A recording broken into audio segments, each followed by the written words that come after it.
humble Sirats in there already. He said the audio and video is good, so.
Yeah, just bear with me. I'm trying to, I see it skipping a little bit, so I'm trying to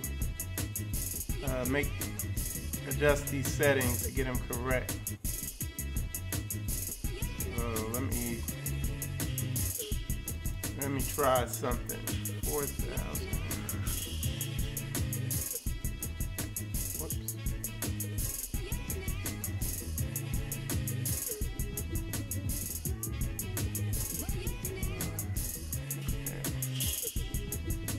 All right, let me see how this works. Yeah, I see it skipping. There's a bunch of settings on here, so I'm just trying to get it all. Start streaming, start recording. Now try it again. There we go. It's saying good health. It's saying everything's looking great.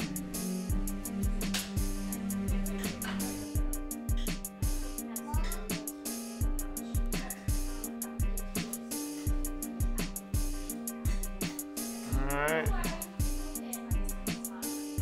Everybody probably resetting their computer right about now.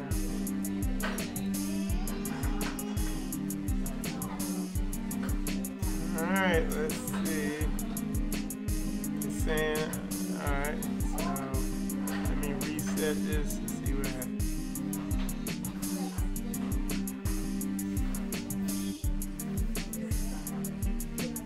Alright, it's doing something.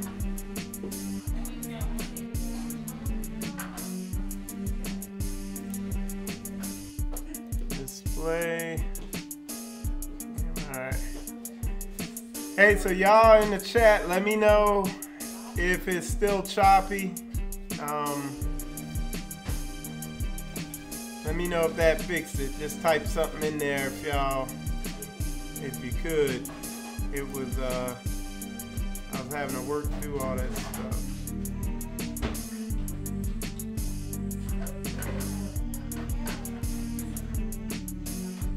Yeah, let me know.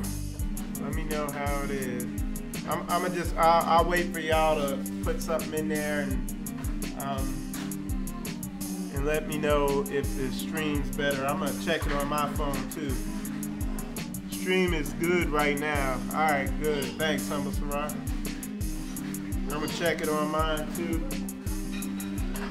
and then we'll get rolling. Yeah, it looks good on mine too. So I see what it was. I had some of the settings in there incorrect, so you know, but it looks good now. If y'all could, I'm gonna go ahead and share this on Facebook. If you guys could share it too, make sure everybody has it, and then I'll get started with current events.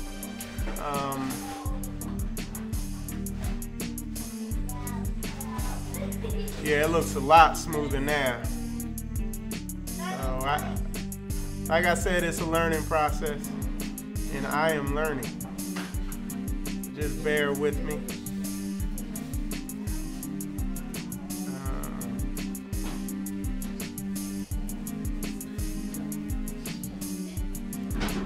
Somebody knocking on the door? Somebody knocking at the door, Coy? Okay. All right.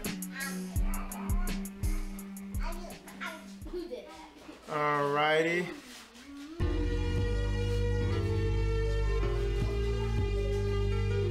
So, all right.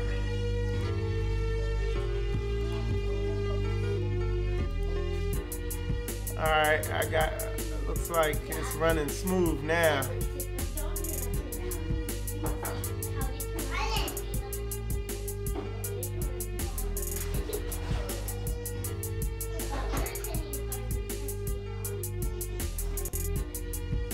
All right, everybody said the stream's okay now. All right, so what we're gonna do is get into current events.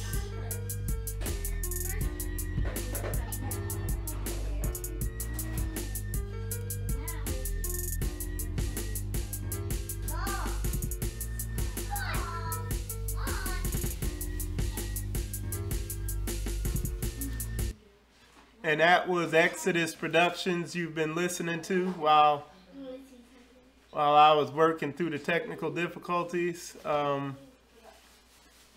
now we're going to get into current events. And again, this is all these stories are right on the Jacksonville Hebrew Israelite group page. I don't have a whole bunch this week. Stuff I do have is pretty interesting. So we will, let me turn this up a little bit.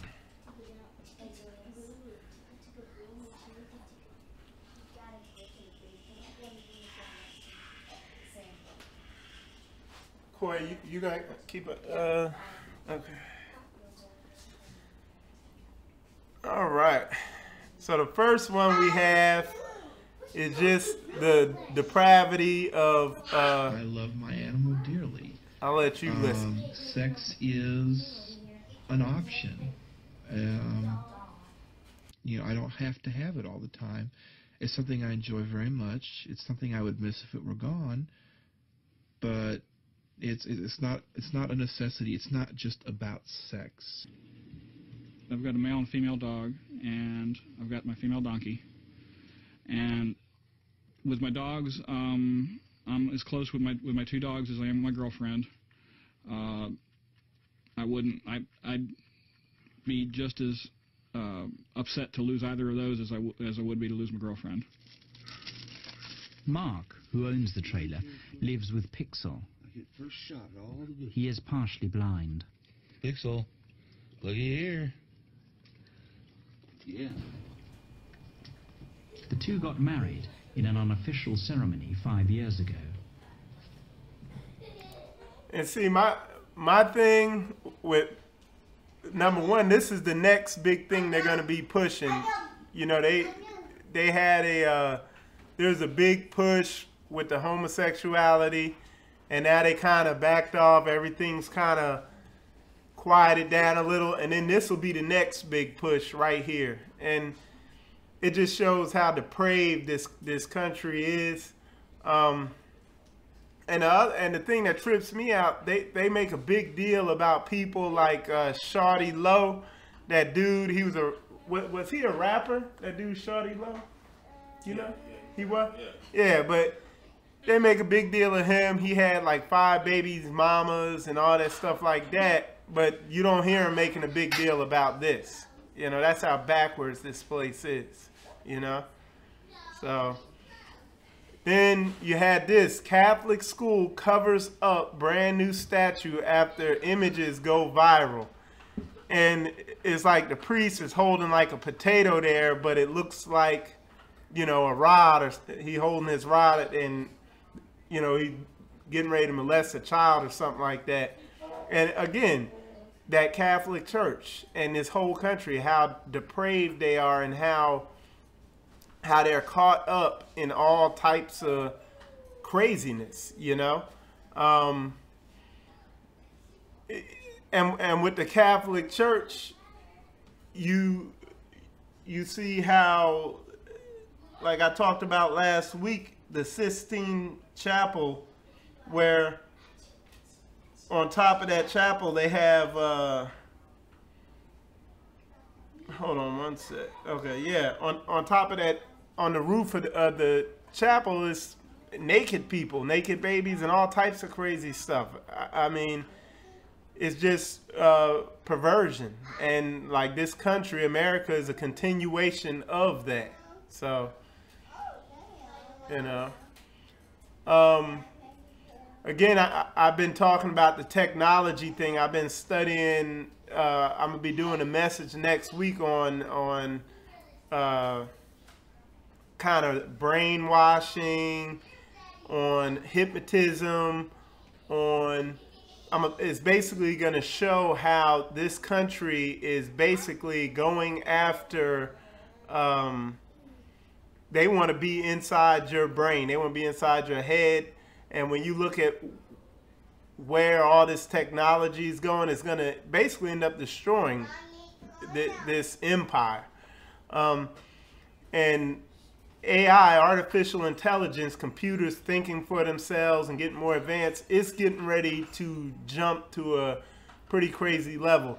And this is one of the stories. Facebook had, I guess, basically two artificial intelligent AI profiles or whatever on their that were out there, and they had to deactivate them because the programs were beginning to speak in their own language so that nobody else could understand, and they were talking back and forth with each other. So Facebook had to shut it off.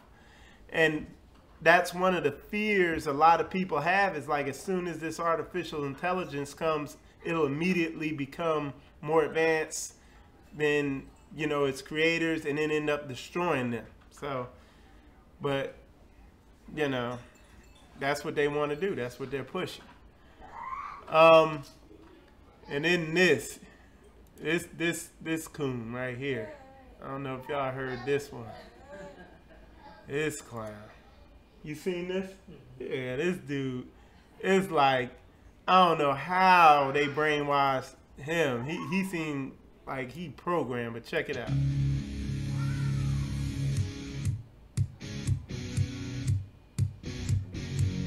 Well, I've been saying that guy should have been suspended at the beginning because, you know, right now, you know, I've been working with the military for 8 years, and I don't care what people say. The national anthem is the United States of America. That's where you live. That's where we get everything that we have here in the United States. That's just one thing you never protest. No, I think you never protest that. Marshawn Lynch stood for the Mexican anthem, sat for America's anthem, and you say what? Totally disrespect. I think that was totally disrespect, and the commissioner should suspend him for it. I think people that are right now kneeling or sitting or whatever, I think they need to be punished. Right now, we're at a crisis right now in the United States. Okay, all right. And I think the commissioner should have took a hand of this at the very beginning and said, everyone stand for the national anthem. When the season is over, we'll go to Washington and we'll pick it, and we can do it, whatever we want to do then. And one thing that we have to do is respect the White House. I don't care what you do. We were born here in the United States of America. This is the most wonderful country in the world. And if this is a wonderful country in the world, why don't we do what we're supposed to do? And that's respect the White House. Because one thing great about this, we can vote him out if we don't like him in 4 more years. Right. But if we continue to do what we're doing, we may not get a chance to vote. You also knew the president as an NFL owner, as a football owner in the USFL, and you also knew him as an apprentice. Who's the guy you know? Well, the guy I know is a good man, and I think for him to be elected as president, I think it was wonderful. But I think people got to give him an opportunity to be the president.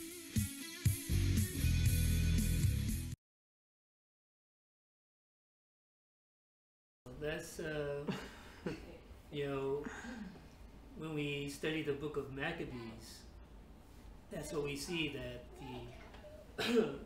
we had the two groups of Hebrews. The Hebrews that wanted to follow the Torah and the Hebrews that wanted to be Greeks. So it's nothing new under the sun. Yep. And he always been, he never a good old Georgia boy anyway. He's always been like that? Yeah, he played for the Georgia Bulldogs, and he played for the Cowboys. He always been like that. And then on top of that, this is the kicker. What is that, her?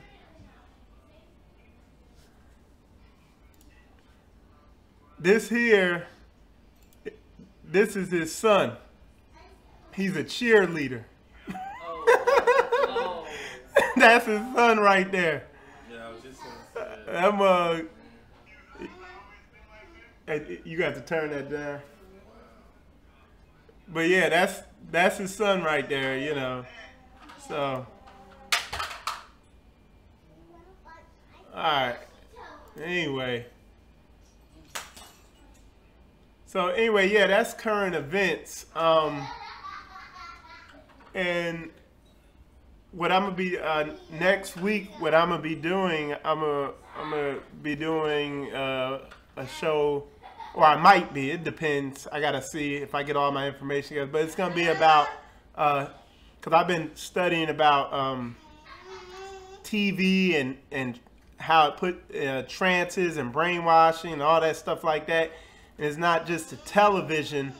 You see it all in our society, how they're basically, when I say they're basically trying to hypnotize you, they're trying to, because all hypnotism is trying to bypass your your conscious mind to get to your subconscious.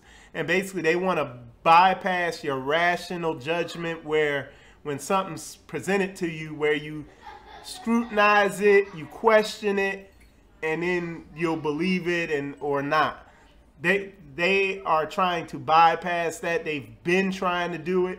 And not been trying to, they've been doing it. And in God's word, it tells you to, be sober-minded, that your enemy is walking around, as a lion trying to devour you. And it's all through the word where it's telling you, be vigilant, guard your thoughts, be aware of what's going on around you. And I'm going to bring out what the findings I found about television, about music, about advertisement, about stuff all around us. And you're going to see where these people are just hell-bent on trying to get in your brain. You know what I'm saying? I have a quick video up here parts of this video are going to be in what I'm going to bring out next week. But this is just kind of a preview of some of the stuff you're going to be hearing about. Okay, so I'll play this real quick. It's very interesting.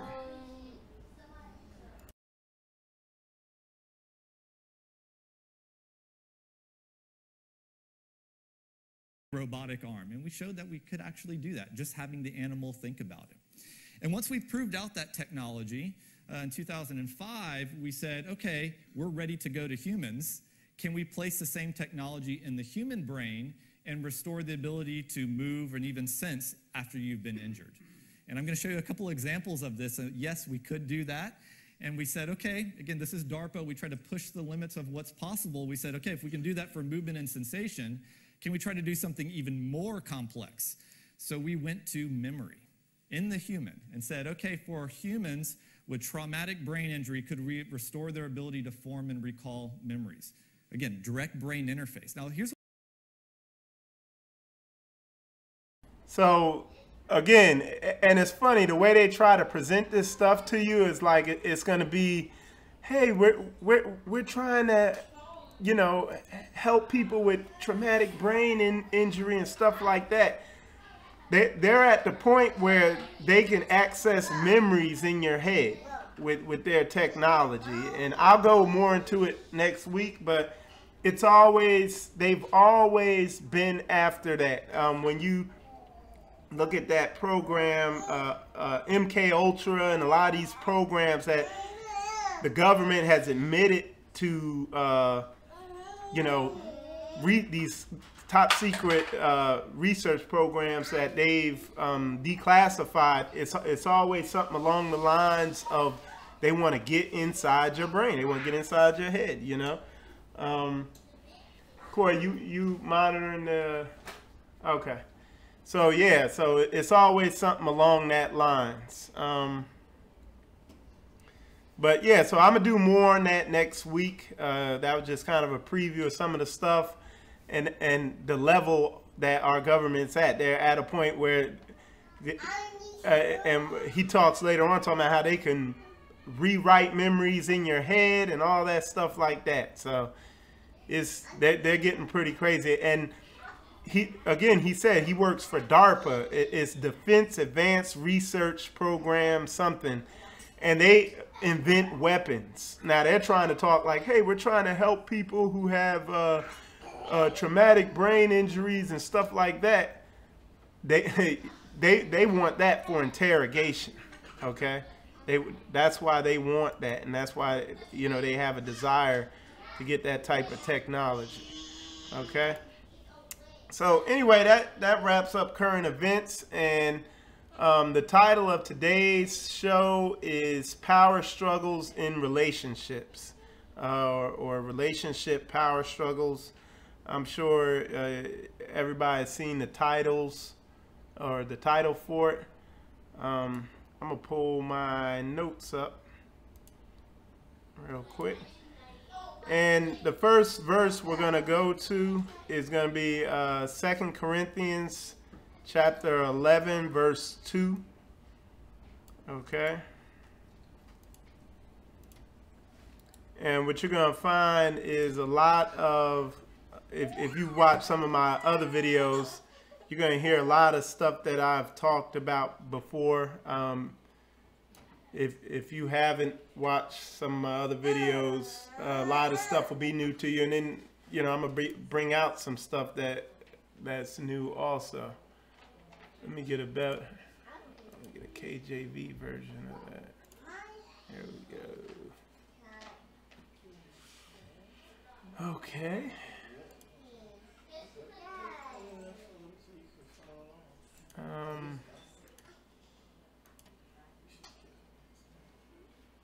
All right, to get that up there. So yeah, so again, the title of this is Power Struggles in Relationships, and you know, here in America, it's a common occurrence. I'm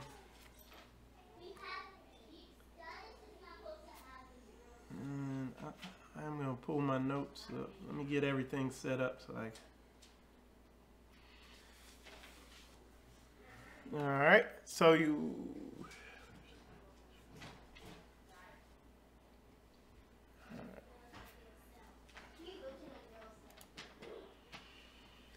All right. So first verse is going to be 1 Corinthians chapter 11. It's going to be verse 2.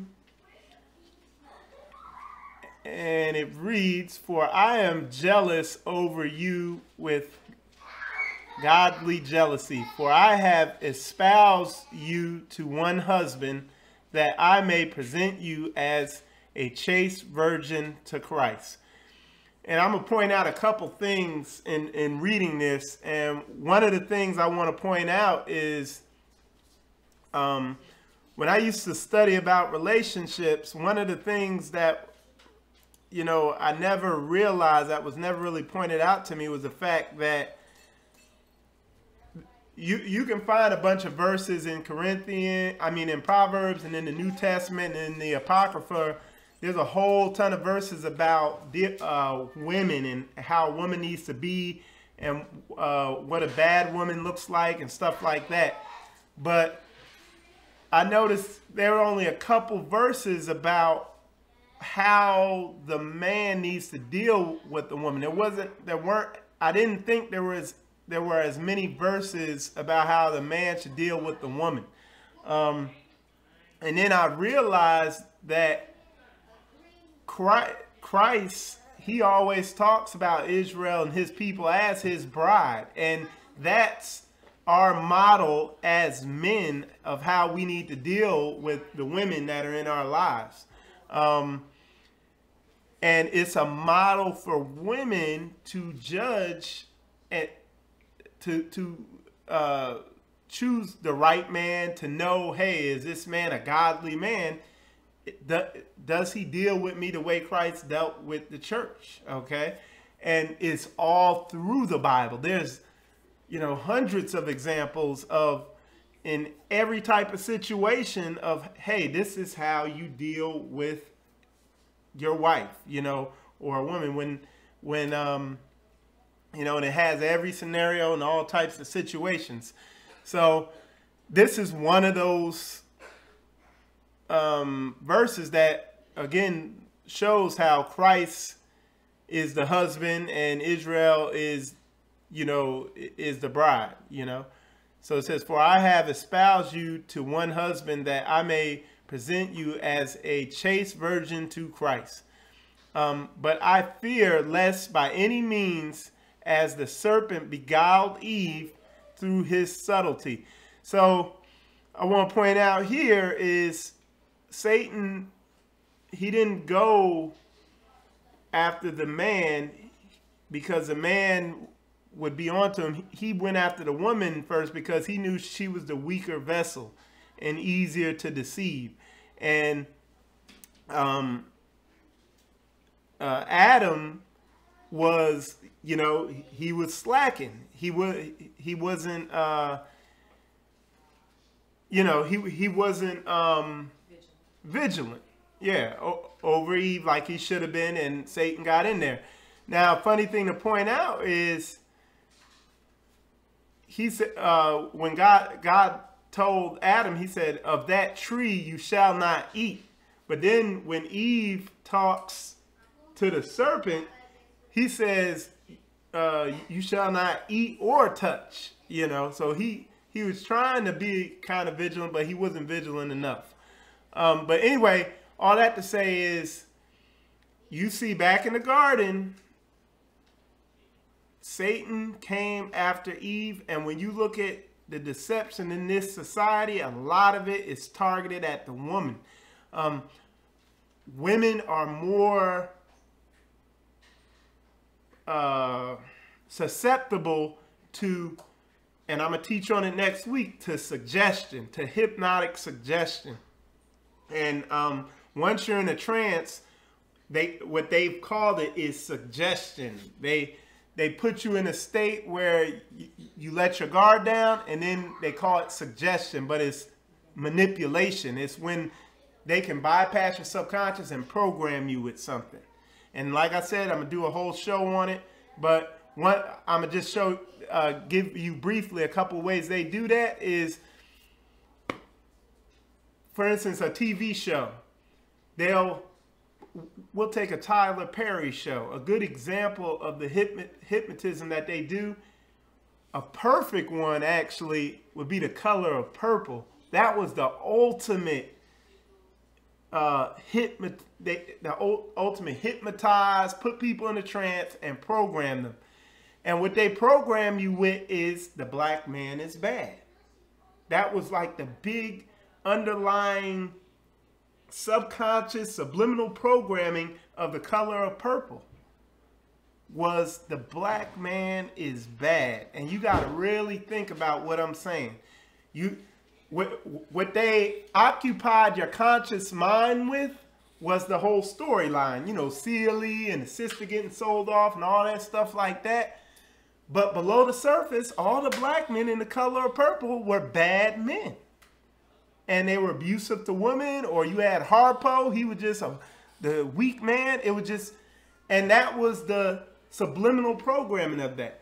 But like I said, I'm going to go into more of that next week, and you will understand that without a shadow of a doubt. But again, that's how, one of the ways they hypnotize us, but we'll go into all that. That's kind of off the subject. So it says, but I fear lest by any means, as the serpent beguiled Eve through his subtlety, so your mind should be corrupt from the simplicity that is in Christ. So again, subtlety. When you begin to see what hypnosis truly is, and brainwashing and this manipulation, like when I began researching about all this stuff, I realized that it's everywhere in our society. I mean, look at Black Friday, look at all that stuff. I mean, when I point all this stuff out, you'll see it everywhere. And you'll see, it says the simplicity that is in Christ. You'll see how basic and simple this word is, what it's asking you to do.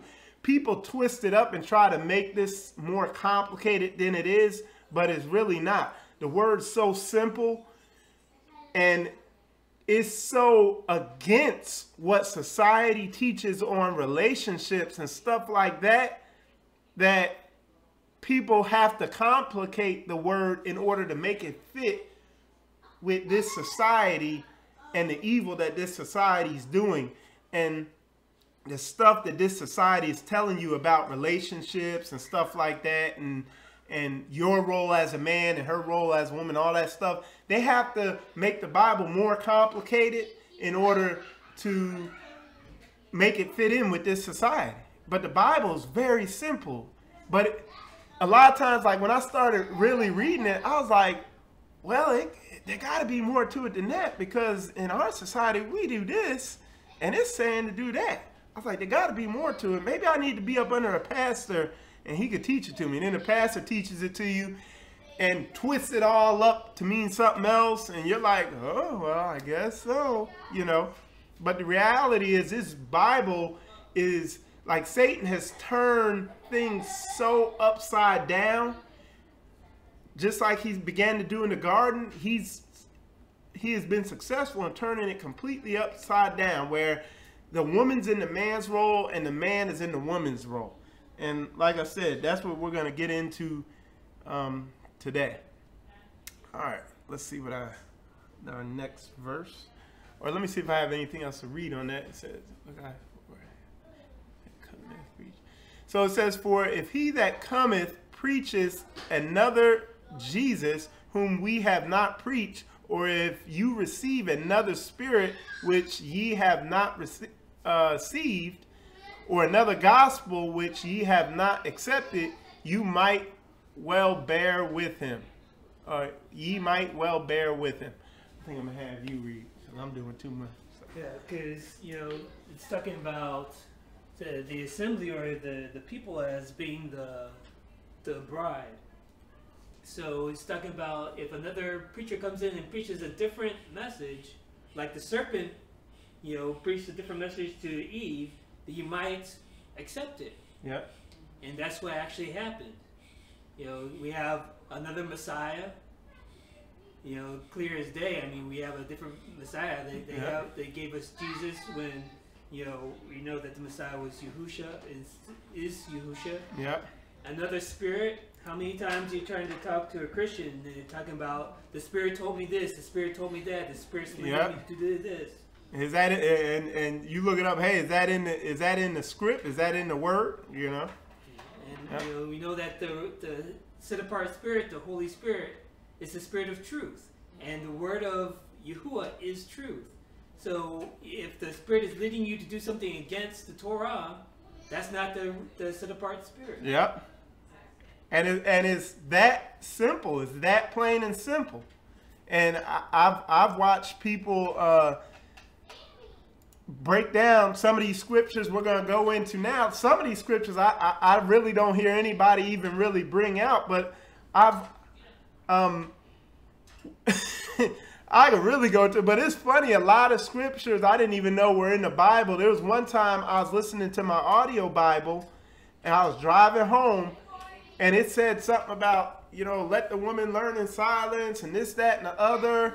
And it was saying a lot of those verses that I never heard my whole life of being in church. At the time, it was like for like 35 years of going to church or something like that. I never heard those scriptures.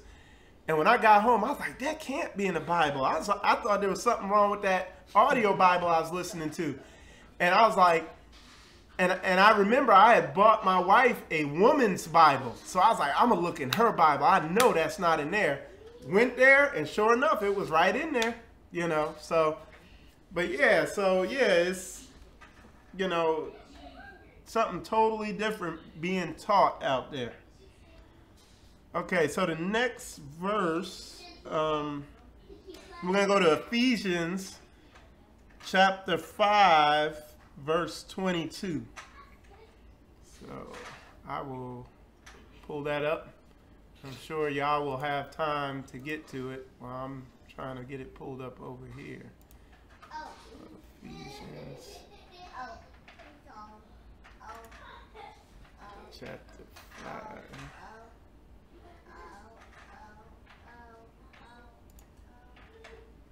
Okay, so Ephesians chapter 5, verse 22. And it says, wives. Well, let's start from the beginning. Giving thanks always for all things unto. So this is Ephesians chapter 5. I'm going to start at verse 20. And now I'll let you read so I can keep doing it.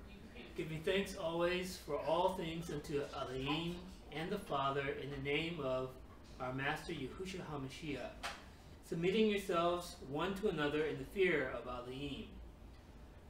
Wives, submit yourselves unto your own husbands as unto Yahuwah.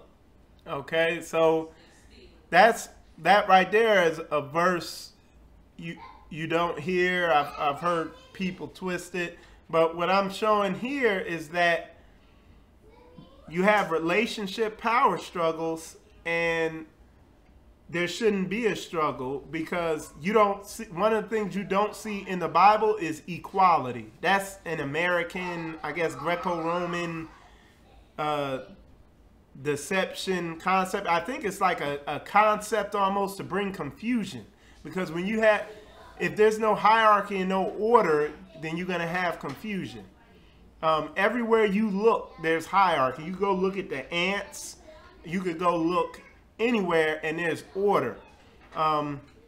Me coming out of military, there was plenty of order in there. And when you get in a crucial situation, you see the importance of order. You see why it's so important. All right, you can see. And you hear a lot of, some women, even in the Hebrew community, talking about, well, I serve Yahuwah, I don't serve my husband, and that's totally off, and that's totally off of our culture. I mean, that's something totally different. And it's funny, in the military, you have what they call a chain of command, and if you have a problem, the first person in your chain is your immediate supervisor. Then the next person is his supervisor, and then after that you go to the chief. If you skip and go to the chief, and he's like, "Hey, I got this problem with so and so and this, that, and other," he's like, he'll come to you. He's like, "Did you use your chain of command?" And he'd be like, "No." And he'd be like, "Get out of here," and he'll tell you to get up out of there because you didn't use a proper chain of command. You bypass people. So what Adonai just said is same thing. How you bypassing who he put in order. You not following the word. So all right, so it says all right, you 23. Go. Yeah. For the husband is the head of the wife, even as Mashiach is the head of the assembly, and he is the savior of the body. Therefore, as the assembly is subject unto Mashiach, so let the wives be to their own husbands in everything. Okay, in everything. All right. And read that next one. I'm not skipping out on that. Mm-hmm. Husbands, love your wives, even as Mashiach also loved the assembly and gave himself for it. Okay. So, and again, that word love is, a lot of people see, well, he loved them, but you have to look at how Christ dealt with Israel. When they were out of order, how'd he handle them? When they were in order, how'd he deal with them? It wasn't just this, balloons and cupcakes type deal. You know what I'm saying? So you got to keep that in mind. Even it says that a father disciplines the son that he loves. Yeah. And if you're not disciplined, you're a bastard. Yeah. Yeah. And again, that's this society. What they program you with in the media is, hey, you can't be mean to anybody or something like that. God wants you to be nice to everybody. Exactly. And you don't. That's not Torah. And I'll get into that later because I got some verses on that. All right. But anyway, what I'm just establishing there is, hey, there's a hierarchy with when it comes to these relationship power struggles. Now, let me, because I'm going to cover this later, but I want to cover it now so people don't think I'm going to be one-sided. Women and men need to understand, hey, there is a hierarchy. But one of the things a lot of men in the Hebrew Israelite community need to understand is there's two things. Number one, you got to give a woman something to submit to. If you're going to lead, you got to give her a reason to follow you. You got to be a leader in order for her to follow you, to be a follower. And the other thing is you need to have mercy and understanding. This isn't just okay, woman, bow down, to my power. A lot of these women have had bad experiences with men. There are a lot of weak men out there. When you got half of our black women, they've been raped and molested by the time they're 20, and other bad experiences with these weak men that are out here, and there's a lot of weak jelly-back men, then you can't expect them to just overnight, okay, I'll do whatever you say. No, it takes time and patience to do that. What were you gonna say? There's a comment. Okay, so there's a comment online. My wife's gonna read it. Humble Sirach says, I watched a couple of videos on submission, and I learned that a lot of women have a hard time submitting because of a lack of trust and respect they have for men because of bad relationships. See, there you go. There you go. So that's right on point, Humble Sirach. And yeah, I mean, before I understood all this, I used to just get frustrated with our sisters, our black women, and be like, well, what's their problem? But then when you begin looking at what the pain they've went through and all the stuff that's happened, then I was like, it gave me mercy and helped me have more forgiveness and mercy and understanding in my heart towards them, where I was like, bow down, woman, to your Lord. You know, I'm just like, okay, you know, I understand you've been through a lot, and you need to win them over to respecting you as the leader. It's a thing that takes time, you know. So just like with us. Yeah, that's what I was gonna say. It's the men too, because like you said, a lot of men, they in that same situation as the women, where they coming from broken stuff. Like you said, half of the men coming from like a Christian background, a Muslim or something. Yeah. So they coming from a crack background too. So they gotta get built up to where the woman will want to, follow them and submit to them. Yeah, there's a lot of we broken people. There has to be understanding. It's not an overnight thing. Me and my wife been together 10 years, and yeah, the first couple of years or whatever were tumultuous, but we both, one of the big things is wanting it to work too, you know, and then having an understanding. Since we gotten into the word and truly gotten to the truth, and you understand, like I understand, boom, she came out of stuff, and it's like her father wasn't in her life. So it took time for her to understand the man and realize, you know, and for her to begin to trust that, hey, I'm not leaving. I'm here for good. I ain't going nowhere. You know, it took time for that to happen, and me being consistent and all that. So like you said, it's a process. So, and I wanted to just hit on that right now so y'all don't think, and anytime I teach on marriage and relationships, I'm not like the Christian church where it's one-sided. You know, I'm going to be hitting on both sides, where both sides need to be, so folks ain't going home looking crazy, you know what I'm saying? So I'm going to hit on both sides. Did you have something? Well, I mean, that's another thing is, in our culture, when it's operating the way it's supposed to be, in our, you know, when we had our kingdom, you know, women were taken care of from cradle to grave. So you didn't have women out there being molested. You didn't have the women out there on their own. You know, you had a different viewpoint, a different way that men actually looked at women. Yeah, that's true. Yeah, it's like, and that's part of this brainwashing. I mean, we had the perfect culture, and when you really pull your emotions out of it and look at the culture that God laid out for us in Torah, it's the perfect culture.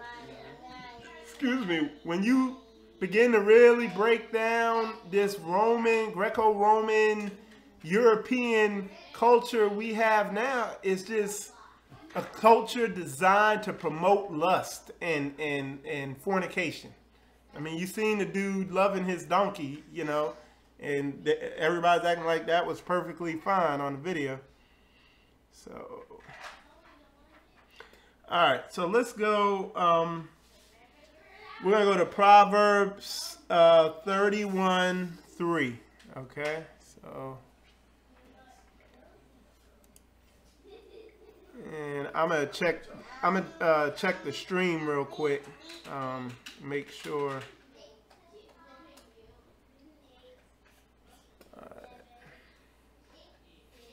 So Proverbs 31:3. You know what? I'm gonna just use these for it. It's so much quicker. So Proverbs 31. There we go. All right. And this is Proverbs 31. You hear they say Proverbs 31 woman.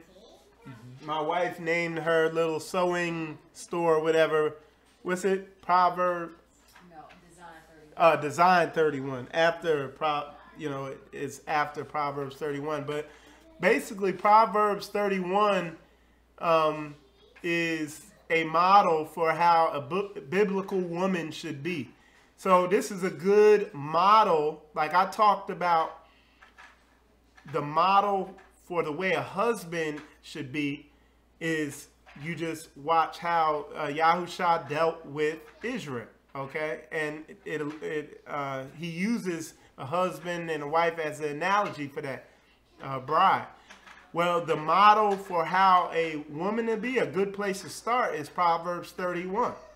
And it just shows, it's King Lemuel's mother, what he taught him, basically.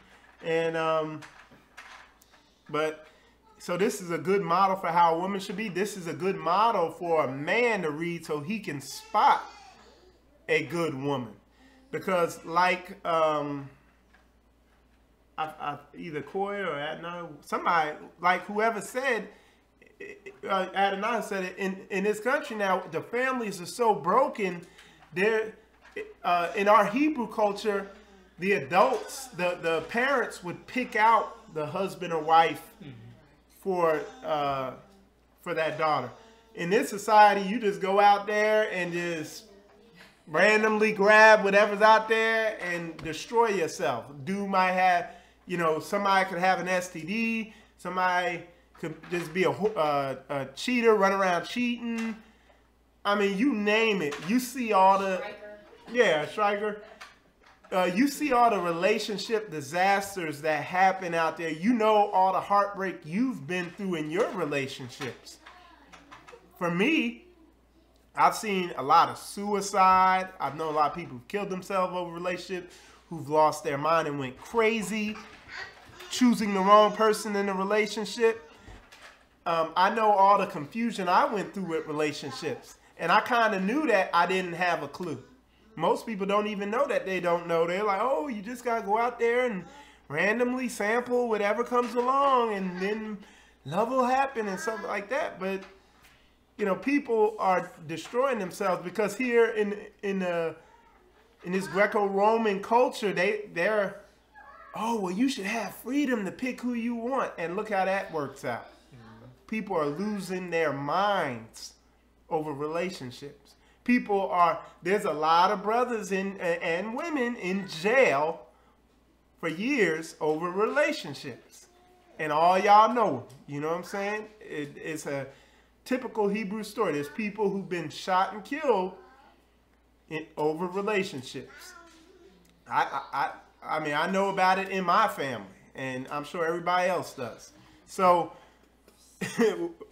looking back, I wish my parents had to pick somebody out for me because, hey, they're wiser. They've been through things. They're like, hey, that dude got a good job. He's a steady man. I know his parents, this, that, and the other. Boom. So, all right. So, anyway, so this is Proverbs 31, chapter 1. And I'm just focusing on the first couple of verses. You want to go ahead and read it, Adonai? The words of King Lemuel, the prophecy that his mother taught him. What, my son, and what the son of my womb, and what the son of my vows? Give not your strength unto woman, nor your ways to that which destroys kings. Okay, so that's just what I wanted to focus on is he's telling them, as men, don't give your strength to women. Okay, but when you look at the programming in this society, it tells you the exact opposite. Oh, put her on a pedestal. You look at the movies, the sitcoms, everything. Church. Look at what the churches teach you. You look at what Christianity teach you. They all teach you the woman is to be worshipped as God and all that. Yeah, they put him on a pedestal, and it's a turnoff to women. And we're gonna get into that. We're gonna get into that momentarily. Well, I mean, when you get into, we were just in 2 Corinthians. It talks about in 1 Corinthians 11, it talks about that Mashiach is the head of the man and the man is the head of the woman. The man is supposed to be looking at Mashiach. The woman is supposed to be looking at the man. Now, if the man turns around and looks at the woman, then of course the whole family is going to be, sucked down. Chaos. Yeah. That's mostly what's happening. That's to me. It's like you saying, like you say, like God. You know what I'm saying? He more an example of how to do it for the man. Because like you said, it's not really like a lot of scriptures that's telling the man. So we gotta look at God. So once we don't do that, that's what we, going astray already. So, and what's the woman to do? Because like you say, you have to like follow that path that God set for us. And then, like I said, to me, once we do that, it'll fall in line for the woman. But to me, it's like men, it's just too much of, like you say, they don't look at the wife as a helpment. They look at it as a bad dime, you know what I'm saying? Yeah. That's look at her as a trophy, yeah. So once she become a trophy, and you know what I'm saying, that's what she thinks herself as, and so that's what it's like falling apart, But in actuality, I think the woman should be trained to work, have a phenomenal work ethic. Yep. To serve, to work, to get after it, to handle it. Yeah. To serve everyone, especially her husband and those, whoever come into her environment to serve. Yeah. But not like just, you say, I'm going to be the... Yeah, like you say, but it's the opposite now. A woman, the only thing that they themselves up to get that man to take care of them. Yeah. They just want that man who's going to buy them shoes and buy them. Like you said, they don't... Like these women today, the only thing they could do is look good. That's it, Exactly. And then, what else can you contribute looks, and then the dudes be like, and then the dude get in, and then he just end up, Yeah, that's all he see. And the same thing, the dudes won't even look at a woman. A lot of these dudes won't even look at a woman unless she basically look like a white girl. Yeah. That's it. So it's crazy, man. It's way off. The reason why I, design 31 is because that inspires me.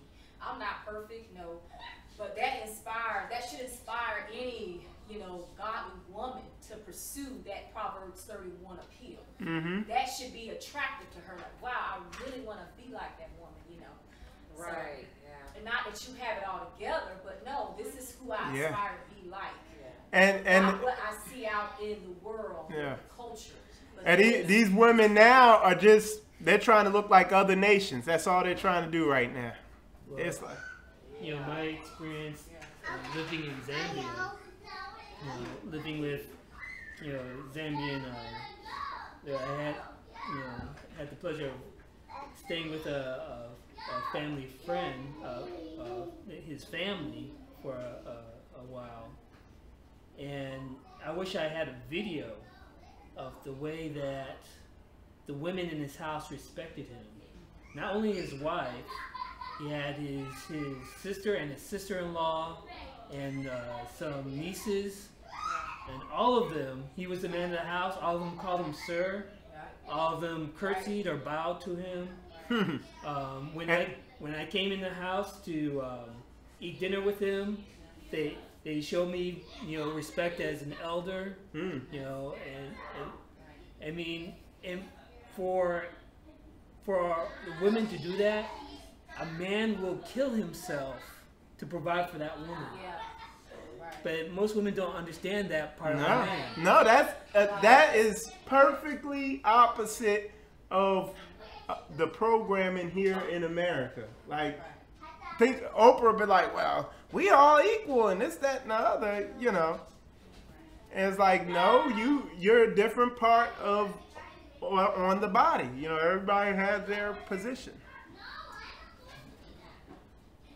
And I would say that the man, he he doesn't want you to necessarily love him. He wants you to respect him. Yeah. Okay. Yeah, men want respect. Women need love. Have to respect that man.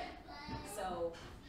Yeah, that's a big thing. Love, ultimately. And the Bible says that. The book says that. It says husbands love your wives, and then it says wives respect your husbands. Right. But in America, this Greco-Roman freak show society, it's the exact opposite. The men are respecting their wives. It's the exact opposite, basically. You know. So, all right. So let's see. So we got Proverbs. So like I talked about earlier,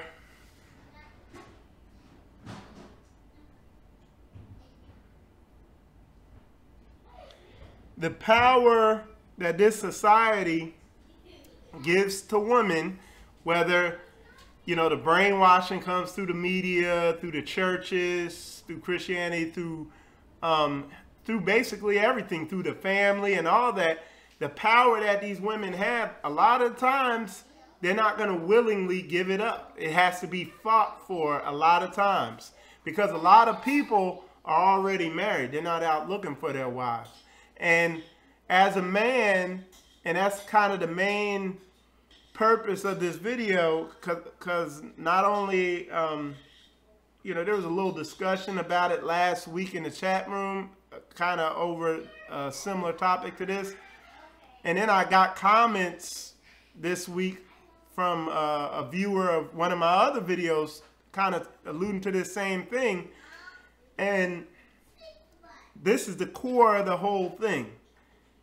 A lot of times that power is going to have to be fought for in that relationship. And what I'm going to teach on from here on out is if you really critically think about what I'm saying, it will save a lot of relationships. Because I've studied relationships for a while, and one of the things I do all the time is when somebody says, hey, I've been divorced, or hey, I'm married, I kind of ask them a couple questions. And almost 99% of the people I talk about, you know, I ask them a couple questions when they say they've been divorced. Almost 99% of the time, it was a power issue all the time. And like my wife was saying, when a woman can respect you, they love you. And a man likes a woman who, he'll fall in love with a woman who respects him. And vice versa, when a woman feels love, she's gonna stay with you, and she's gonna love you when she can respect you. It's like this perfect circle type thing. And in order for her to respect you, you have to be respectable. You know what I'm saying? You can't be this soft, you know, when you're, like, for instance, when a woman gets mad at a man, what this society tells them to do is, hey, go get her some roses, you know? But a lot of times a woman will be getting mad at a man because he's not leading, okay? On the flip side, when and even because this is some deep stuff, and when a man gets mad at a woman, is actually attractive because, hey, he you know, I have to go into all that. That's a little deeper, but all that to say, not to get too far off topic, that power that a woman has. Because a lot of men marry women who they might have a better job or like I know in Atlanta, you know, the women up there, a lot of those women, like me, I'm a mechanic. I go up there, I meet a woman in Atlanta, I pretty much guarantee she's going to be making way more, twice as much as me. So how do you interact in a relationship like that, where this woman has been through college, and she's been programmed that she is, you know, the power in the relationship. Her mother and father have told her that. She's in corporate America. They're telling her that. She's watching Oprah and Tyler Perry. They're telling her that. All the sitcoms that are on TV are telling her that. how do you deal with that? Because now you're in this relationship with it. So how do you get your power back as a man? Because it's a power struggle. And when this stuff happens, there's only a couple. Like I said, I talk to people who've been through divorces, men and women alike, and this stuff only plays out maybe a couple ways. Number one, and this is the rare way, the man stands up, mans up and takes the power back in the relationship. It's an uphill battle. Or number two, it's just back and forth arguing all the time where eventually everybody gets fed up and there's a divorce, or somebody gets murdered, or somebody ends up hitting somebody, going to jail, something ugly happens. Okay? Or there's number three. The man just kind of cowers down, lets the woman have the power. This is the normal one you see. Just lets her has the power, and he runs around cheating all the time. Something ugly happens from that. In Atlanta, the dudes end up running around with another dude. A lot of times the dude will be running around with another woman, come back with STD. I mean, and that's what happened in my house. My father, he just kind of let my mother run the show, and he did his thing on the side, and eventually ended in divorce. So that's the way this stuff plays out the majority of the time. That's what you see happening. But the rare thing to happen is that the man mans up and takes that power back and wins the woman over. Because you gotta, I'll go ahead and say now, you gotta understand that when I say you have to fight to get your role back in that house, I'm talking about stuff like, look, we're not watching this anymore. That's an argument. That's gonna be a knockdown, drag out argument. Hey, we're gonna begin watching this. Hey, the kids aren't gonna do this anymore. That is a war, a battle. But this is the thing. You as a man were designed for warfare. You were designed to argue. A woman is not designed to argue. The other thing is, it's not always just arguing with them all the time. Sometimes, and it's not being so rigid where you're always, what I'm saying is getting this power back. One of the main things you do have to do is you're going to have to argue more and whatever and be mean sometimes. But that's not your only tool in the toolbox to getting your power back and being a real man. You also got to get wiser. You got to get more understanding. You got to be able to show her that you have wisdom in making decisions and the direction of the family, stuff like that. But one of the main areas men don't want to step up at is men cringe from arguing and conflict. I've met a lot of men like that, and my wife will tell you, she's sitting right there. She tell you, I do not back down from an argument. Now, the Bible says, be not as a lion in your house. So don't walk around roaring, beating your chest, arguing all the time. But when that time comes, don't back down. Like, there's a time, and I got that scripture in there. I'm kind of skipping my notes, but where's that scripture at? It's Ecclesiastes chapter 3, verse 8, and we'll go to that. Did y'all have something? Did somebody have something? I was going to say that sometimes a woman, when she doesn't understand the reasoning of the man, or she can't understand why he's making a change in the family, the way they do things. Yeah. She'll argue with him only until she understands, okay, that makes sense. Till the bulb comes on. Well, say, well, okay. And that's understand. And listen, an honest woman would say, yeah, but I don't like it, but I'll do it. Exactly. And that's after he's won that trust over to where, hey, I could trust your judgment now. But a sign of a woman that you probably shouldn't deal with is she'll just go along with it, be faking it, and then don't really want to do it. As passive aggressive. Exactly. Yeah. The woman had to say, nah. She be feeling at first. She might argue with you. She might be mad. You might hurt her feelings. She might still sleep on the couch. Whatever. Yeah. But at the end of the day, she gonna say, you know what? You're right. Yeah. You're right. And I'll do it. And what my wife is back there saying is she not just hypothetical. No, this is stuff we do here. This go down. Like that couch over there, I sleep on it. I get turned up, you know what I'm saying? But at the end of the day, because I know, like, my wife isn't going to sit there if there's a disagreement. You know, we have a desire to work things out. We don't want a bunch of drama up in the house. And she respects me for where I will stand on something when I know it's right, you know. And you got to be that. But most men ain't like that. They emotionally weak, and they cower to a woman's emotionalism. They jump on that emotional roller coaster with the woman.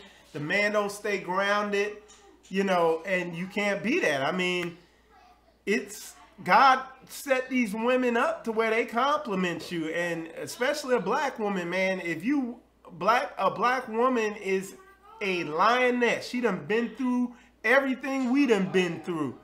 And black women don't like no soft dude. And they'll check you if you soft.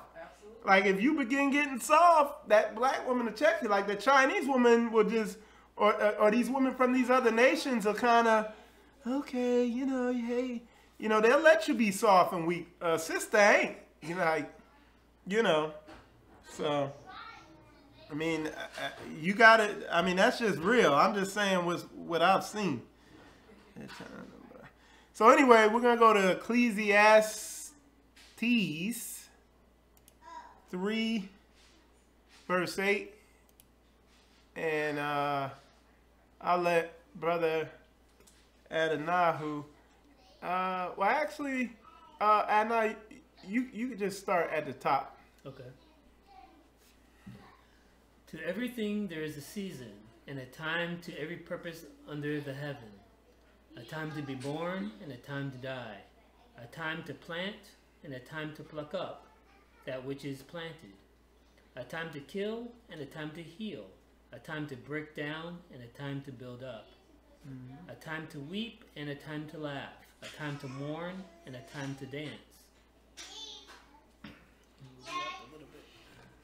Okay, well that's good. Now all I'm showing you there, you know, and it goes on, and you could read it on, but it's just telling you there's a time for all these emotions and all these ways of dealing with people. Christianity says no, there's only a time to be happy and loving, and that's it, you know, and that's not the reality. Like, I got a bunch of scriptures on God's emotions. All the emotions you have, God has the exact same emotions. He has anger. He has happiness. He has jealousy. He has all those emotions, but he has them righteously in accordance with the word. Okay? So there's a time for all this, but you got to be lined up with this word and make sure you have it righteously. There's a time for me to, you know, I get called mean and bossy up here in my house, but there's a time for me to be that way, for me to be mean and to be bossy and stuff like that. But again, there's a righteous time to have all that. Don't get caught up in Christianity where it says, no, you should only be happy. You should never yell. You should also always have a Kool-Aid grin on your face all the time. It's like, man, when I see a dude, when somebody come up to me and they happy and easy going all the time, I get worried. You know what I'm saying? I'm like, my guard goes up. I've talked about that before, you know, because that's phoniness, you know, that you ain't being real, you know? All right. So, okay, so we got that verse in there. All right. Okay, so let's see what we're gonna go to next. Ephesians,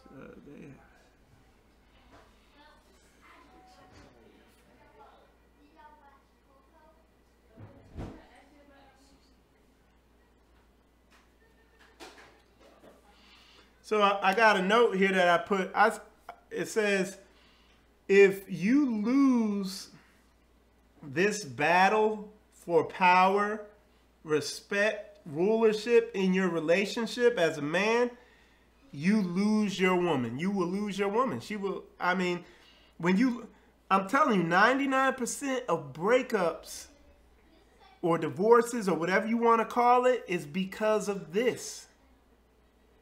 Okay, and to reiterate what I'm talking about, let me show you, I'm going to read this comment that this woman posted on one of my videos. If I could get to it. Yeah, there we go. Matter of fact, I know a quick way to get to it. There we go. So what she wrote,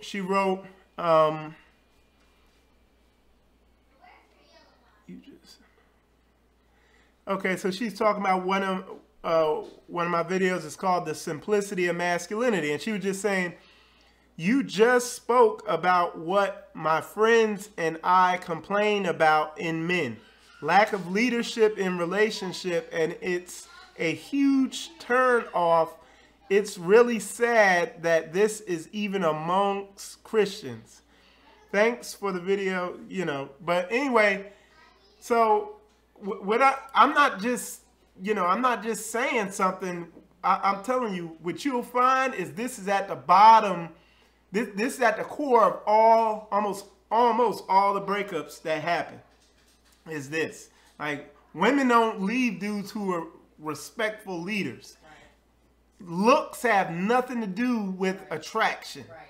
That's in people's head. You know what I'm saying?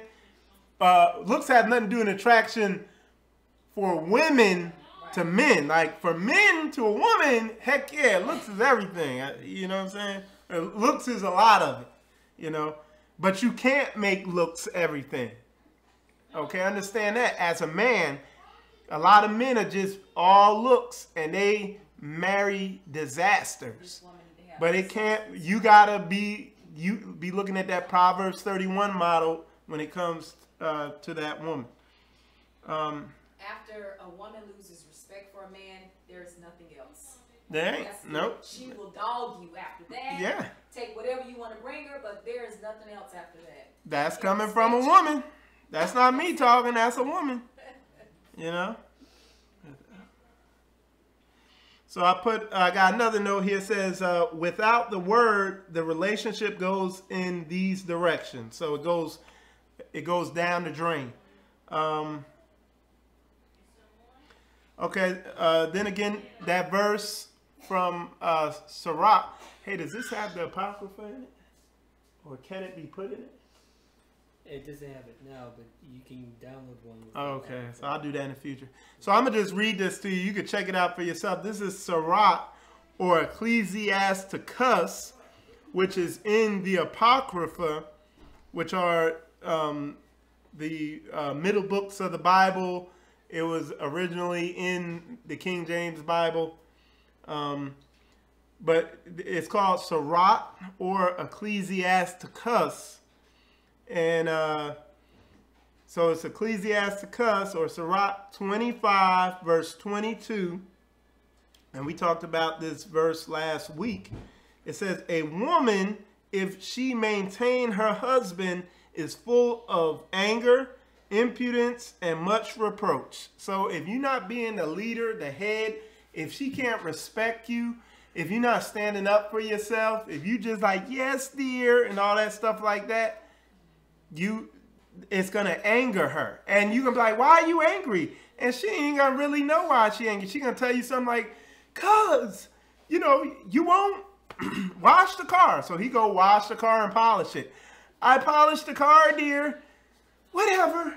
Well, why are you still mad? You know, they just don't know. They're like, cause they can't respect you, and you trying to ask her why she mad. You know what I'm saying? So if your relationship is getting ready to go away and be on the fritz, this, you know, you kind of know why. All right. So my other note was women are naturally attracted to leadership. If you look at why relationships end, this is why. So we already talked about that. So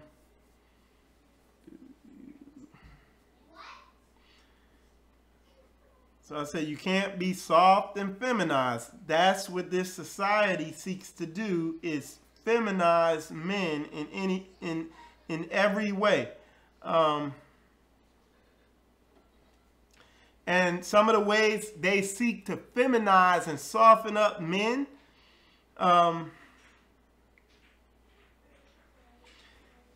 is like through music. In that, when I show you that programming, the hypnotic programming thing I'm gonna do next week, showing how there's a lot of hypnosis and sorcery and stuff going on in this society to brainwash you and stuff. One of the ways they do it is called a harmonic trance or something like that through sound and music. With music, the rhythm and the beat are what occupy your subconscious and your critical judgment or whatever. So they hijack that, and then the lyrics can be sung right into your subconscious. So what you find with hypnosis, it always, somehow, they gotta occupy your conscious mind, okay? They gotta pull down, because it told you be sober-minded, because your enemy walks around seeking who he may divide. So somehow they gotta pull down those gates to get into your head. Music is one of the ways they do it. One of the most horriblest songs I've heard, and of course, but soft men and, you know, women, a lot of women will probably be mad at me, is that John Legend song, All of Me. I was like, oh my God. Like, I can't even listen to that song. Like, I listen to DMX and stuff like that. Yeah, I can't listen. It's so soft. It puts a man, go listen to that song, and that's exactly where you don't need to be in your emotions as a man. Like, that song is a perfect model of where you shouldn't be emotionally as a man. So go listen to it. It's horrible.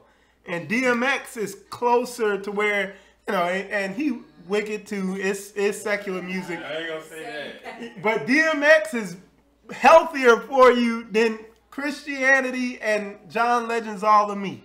Okay? I can guarantee you that. But he's still off too, for the most part. All right. You can't be that weak, though, man. Huh? You can't be that weak to let a song make you weak. A song? Come on, man. Well, what I'm saying is, I listen to John Legend, they ain't gonna do nothing to make me like, oh. No. And I'm not saying it like that. I'm just saying, you're aware. You know this. You're in the truth. You see what I'm saying? But to a dude who just out there, he gonna let himself go into All of Me. Like that, all of me once again. And he gonna let his emotions go to that.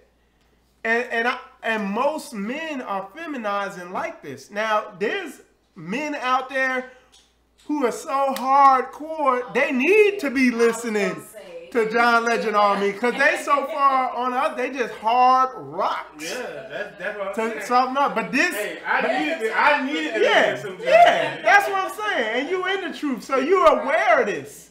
Right. You know, and I'm not, because what I'm gonna be bringing out next week about television, I'm not saying don't watch television. You gotta completely cut it out. Yeah, I understand what you're saying. Although like it's a big difference from, like you say, somebody in the truth and somebody unaware. Yeah, they don't know what's because the people doing to them.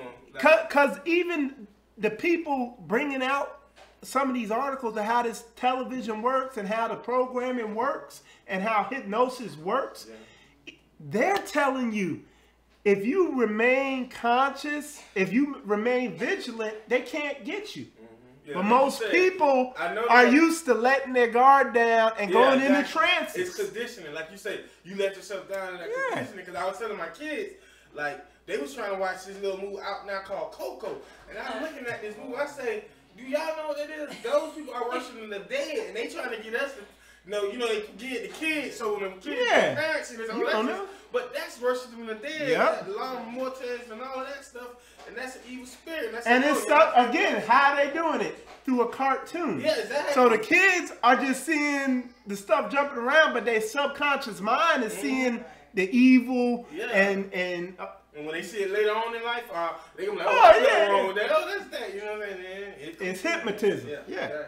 What, we got a comment? You do. From Humble Sirach, who says that John Legend song hypnotizes men to put their women ahead of the Most High and the Messiah. There you go. I mean, because when you listen to what he's saying in that song, it's like, now I can listen I to. would say there needs to be a balance. Because if we're being romantic, don't play DMX. Why? Why not? No, I'm just kidding. I know we don't do that, but I'm saying, Yeah. have some sense. What's the root word of romance?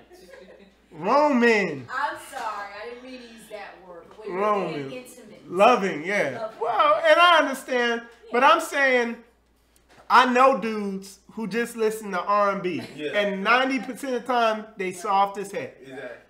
Like you said, once you know. I know dudes who love DMX and hardcore up north hip hop and the hip hop I grew up on, No, that's and me. Like I said, they hardcore. She know what she meant, but that's all I listen to. Hey, DMX. The snake, all right. She know that. I love some DMX. So I got like shit. Like when I was put on a John Legend song, I was like, what did you listen to? Yeah. So it was a balance. But like I never liked Luther Vandross, and it come out he's a gay fur, and it's like I wasn't shocked. It's like none of that. y'all shocked about like what people were like crying and in shock. I was like, you couldn't see he gay when he go. Ooh. I can't even do that thing he did, but hey, I thought he was gay from the beginning. All them, but anyway, yeah. So y'all get like you said, it's more like now.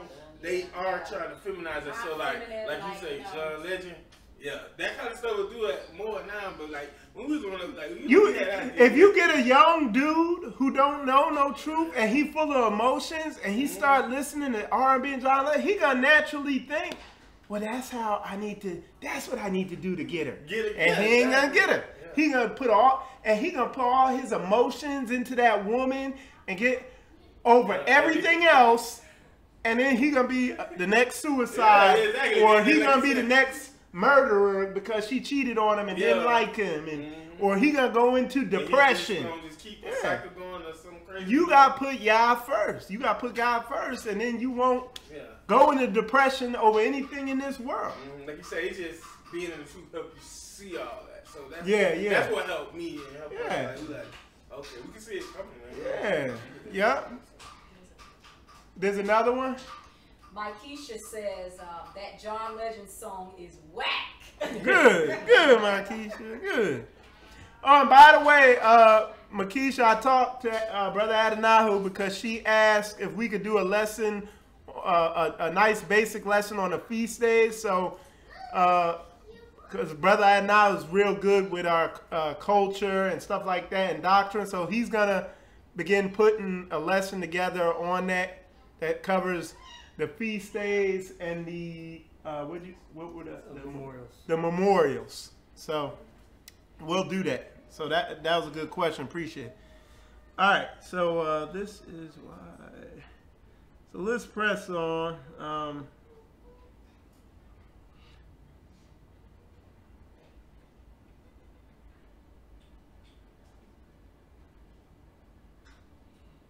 Okay. So we got that. So like I was saying, that there's a time for everything. And one of the things I used to wonder about, and that you never hear anybody teach about, is hey, when your woman is just being like a nightmare or whatever, and yelling at you and all that, what do you do? Like churches never teach on that. Like that was my big thing, and like. This scripture said there's a time for everything. Sometimes you got to man up and just, do what you got to do and earn your respect, Sometimes a woman should be yelling at you or whatever, disrespecting you too much. And a lot of times the best thing to do is just leave and come back a couple days later, and you'll be shocked at how things change. You know, because I mean, I've seen men who are subjugated to their woman, when a woman runs the show, and it's like that woman got it. That's like sorcery, or I guess you call it sorcery or witchcraft on a man. Like she got this spell on this dude and got his balls in a clear plastic purse, walk around with him, and it's like so strong over this man that I'm telling you, like, I'll be out and I could see it. You could just see, like, man, she run that, and you can see the dude like hump back and all. Who could, you know? So, all right, now we got another scripture, Titus chapter 2, verse 3 through 5. So we're gonna go to Titus, chapter 2, verse 3 through 5. You want to read that?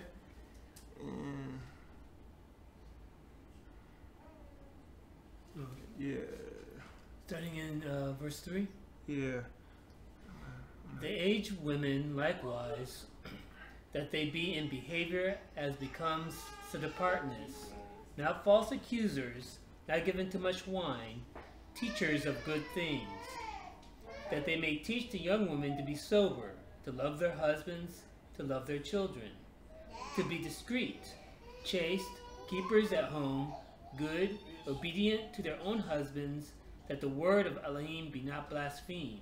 Okay, so it's talking about the older women, and it's the exact opposite. Like your older woman, like your mother-in-law or whatever, she doing more to keep you oppressed as a man than your wife is, you know, and she fueling it. Yeah, that's part of the deception. You got the older women who are supposed to be like, honey, just cook that man a plate, shut up, and give him some respect, and everything will be fine. No, she like who? Somebody was telling me, they went over their mother's house or whatever, and the wife fixed the man a plate and gave it to him, and the mother came up to him. Why are you fixing his food and giving it to him like that? Don't do that.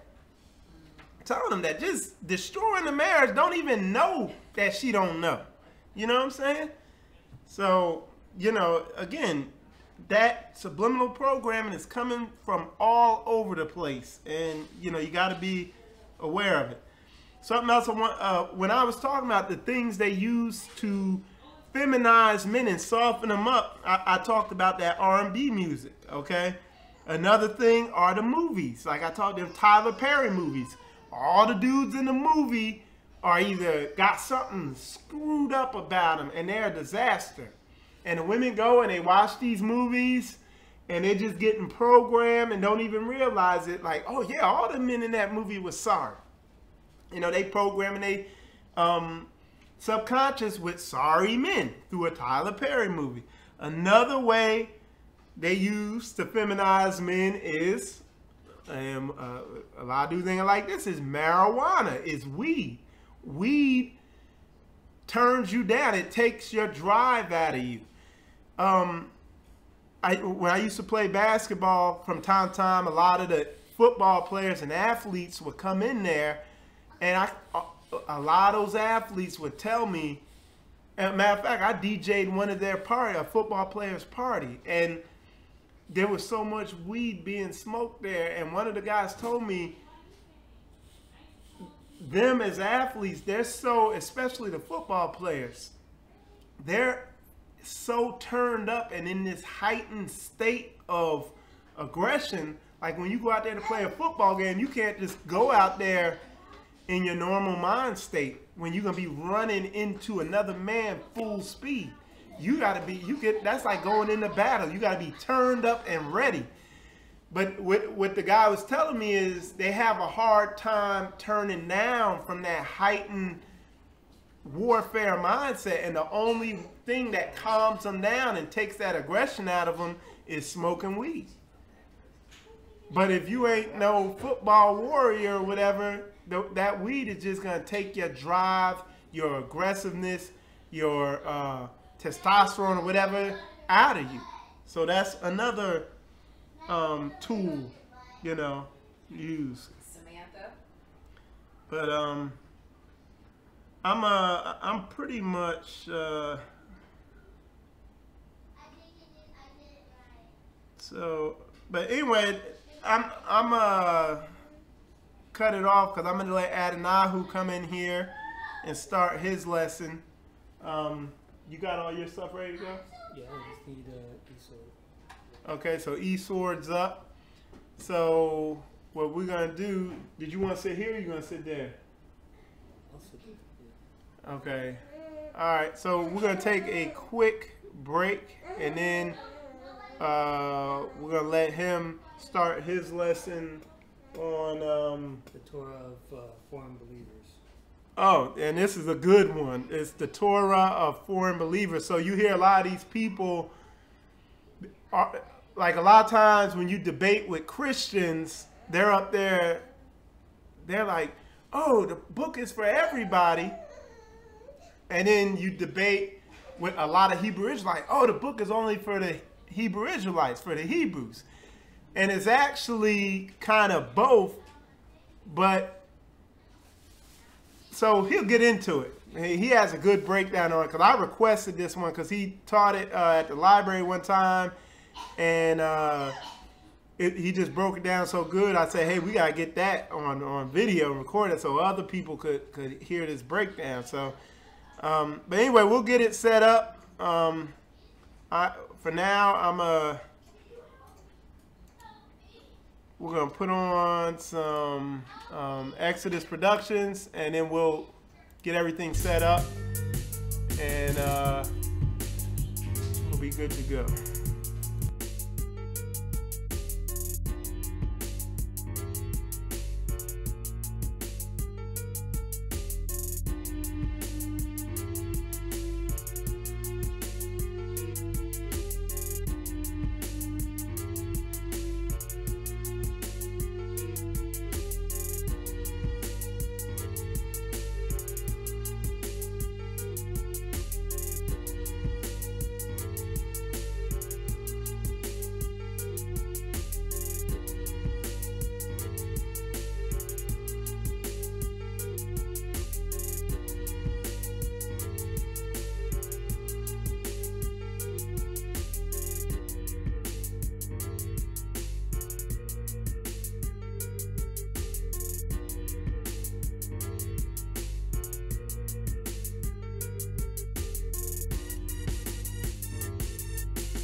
All right, all right, all right.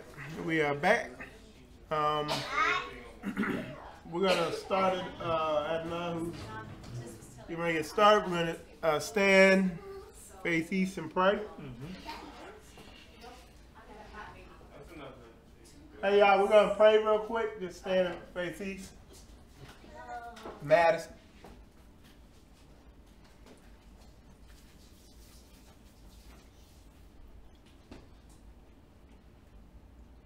Baruch atah Yahuwah Aleinu melech haolam. Yahuwah, we thank you for this day, your Shabbat, a sign and a covenant between you and Yisrael from generation to generation. Help us to guard and keep your Shabbat as you have required, Yahuwah. Let there be shalom in this house, among this family. Provide for all our needs, Yahuwah, for you alone are Yahuwah Yarah. And provide for all the assemblies that are gathered together this day to honor you, to set themselves apart, and to practice all your good deeds. Yahuwah, be with us. We ask for your Ruach HaKodesh to lead us into all truth.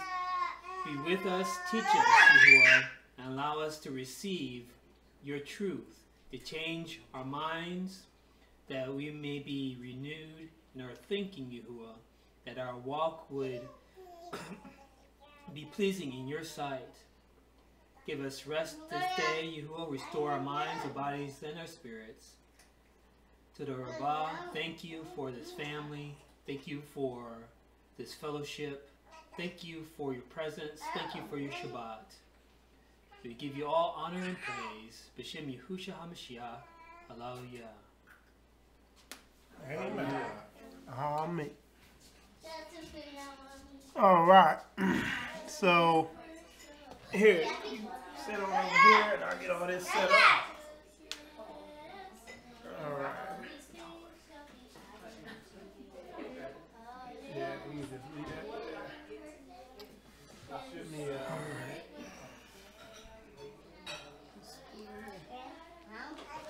And take this down. And sort it up. Right. And you set to go. All right. So today I wanted to share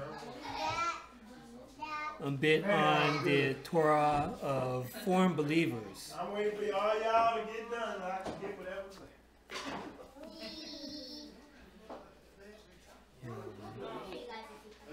What is the concept of a foreigner, of a stranger, of a neighbor in relationship to a Hebrew, an Hebrew, or an Israelite? How should we deal with foreigners or outsiders? What does it mean? We have all these questions because most of us have been raised in this Greco-Roman society that has been shaped and influenced by the Roman Catholic Church. So if we understand the history of the Roman Catholic Church and how it was founded by Emperor Constantine. Emperor Constantine was Emperor of Rome, and he wanted to create a state religion to cover his entire empire so that all the provinces that were under the rule of the Roman Empire would have one religion, and all the different peoples of various ethnicities would become one people. So you have he created what is called the Catholic Church. Now, church is what we have now in English from the word in Greek ekklesia, which means called out or congregation or assembly. And Catholic, this just means universal. So Catholic Church means the universal congregation. And that was the desire of Emperor Constantine, to make a universal religion, to make all the different peoples of various nations that were under the control of the Roman Empire one people. So this is what the understanding that we have today when we come out of Christianity, Islam, Buddhism, or whatever other religion. It teaches that all people are one people. Christianity teaches all Christians are one. You leave behind your nationality, you leave behind your ethnicity, and you become one people. Well, that's not what the Torah teaches, and that's not what the Mashiach taught. Okay. As far as in the Christian church, all members, you say, this is a brother, this is a sister, basically meaning this is a person that's a member of the church. But when you read in the Tanakh in the New Testament, where they're talking about brothers and sisters, they're not talking about people that are sharing the same religion. They're talking about people of the same nation. So when they're talking, when Paul and Peter are talking, saying, brothers, those brothers are fellow Israelites. They're not talking to foreigners. But what most of us have been raised with is the doctrine that the Old Testament was for the Jews, and JC came along and died so that Gentiles, meaning foreigners, could be saved. But when you have an understanding of what actually Yahuwah set up from the beginning, you know that that doesn't make any sense. So we're going to look at that. What was the Torah or the instruction given to Israel on how to deal with foreigners? And again, being an Ibri or a Hebrew, being an Israelite is not a religion. Okay? So you don't become an Israelite by converting to Torah or converting to this way of walk. You don't become an Israelite. You're an Israelite by birth, by bloodline. An Israelite is a descendant of Yaakov, Israel. Okay, so this whole idea, even today we have some congregations that talk about becoming an Israelite. Even they have foreigners calling themselves Israelites. It doesn't really follow the teachings of what's found in the Tanakh.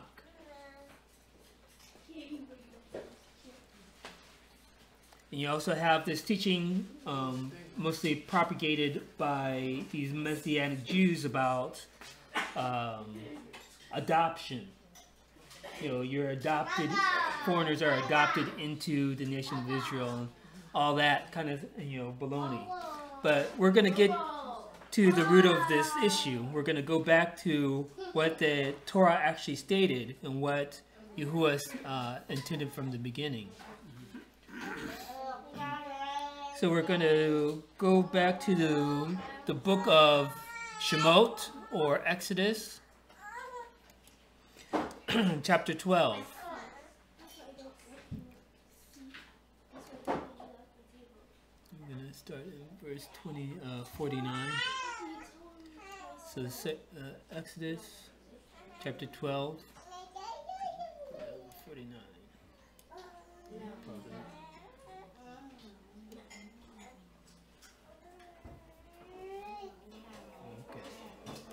Okay. So we understand that when our ancestors, when Israel was led out of Egypt, that Israel came out as a mixed multitude. They came out as a mixed multitude, meaning that Israelites came out and also foreigners as well came out with Israel. So when this happened, we see in Exodus chapter 12, and we'll start reading in verse 49, it says, "One law shall be to him that is homeborn and unto the stranger that sojourns among you." So Yahuwah made it very clear from the beginning that there's one Torah, both for the native, meaning the Israelite, and also for the stranger or the foreigner that sojourns or travels with us, who lives among us. Okay, so that's pretty clear. And we're going to go and see what other witnesses we have in the Torah. So we're going to go to Devarim Bamidbar or Numbers, chapter 15.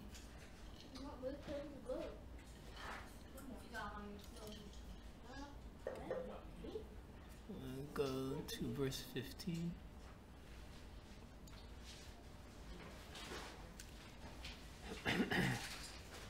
Okay. So it says, one ordinance shall be both for you of the congregation and also for the stranger that sojourns with you. An ordinance forever in your generations, as you are, so shall the stranger be before Yahuwah. So Yahuwah is making it clear that there is one law, both for the native born and for the foreigner.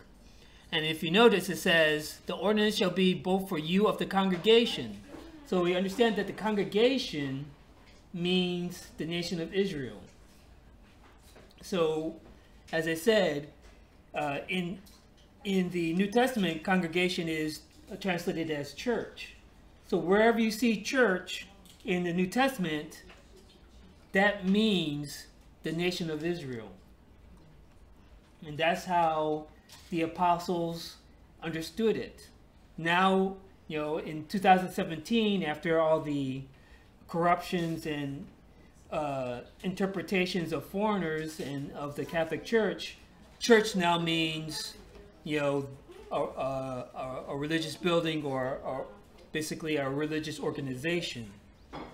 But to the authors of the Tanakh and of the New Testament, church meant the congregation, meaning the nation of Israel. Because the nation of Israel was the one that was called out of Egypt. And again, the Greek word ecclesia, which is translated as church, means called out. And Israel was called out of Egypt. Okay, going on to the next verse, 16. One law and one manner shall be for you and for the stranger that sojourns with you. So if any foreigner wants to join himself or herself to the nation of Israel, that person must follow the same Torah. Now again... Hey, Adonai, real quick, when you say join, is that pretty much straight up what it means, or is there any... For example, to live among us. Oh, okay. Okay. So, in other words, like I was saying before, a foreigner does not become an Israelite. It's not like becoming a Christian or becoming a Muslim. An Israelite is an ethnicity, it's a nationality. Okay. So, for example, an Ishmaelite that wants to, follow Torah and live among Israel would still be an Ishmaelite, but they'd be a Torah observant Ishmaelite. And same with any other, ethnicity. An Egyptian, and there were Egyptians that left Egypt and came out with the Israelites. An Egyptian would still be an Egyptian, but they, living among Israel, they would be following the Torah. So a conversion or following the Torah does not change your nationality. Okay, verse 17. Let's see. So again, there's one Torah. So we're going to jump down to verse 29.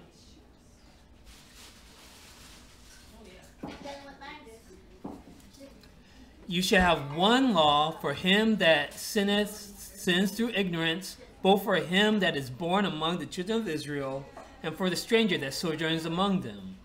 Okay, again, you know, to make it even more clear that the congregation is the nation of Israel, it says, for him that is born among the children of Israel, and for the stranger that sojourns among them. All right, so there's one Torah, there's one law. Okay? And it doesn't necessarily mean that everyone is treated the same, just like the Levites had certain duties that other people, other tribes didn't have. You know, there's certain things that foreigners couldn't do that Israelites could do. Okay? But in general, there's one Torah for anyone who wants to follow Yahuwah. In other words, anyone who wants to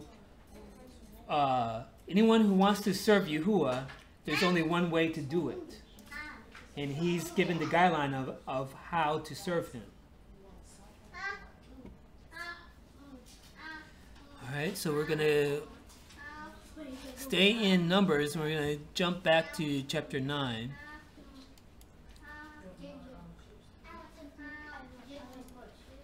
And go to verse 14.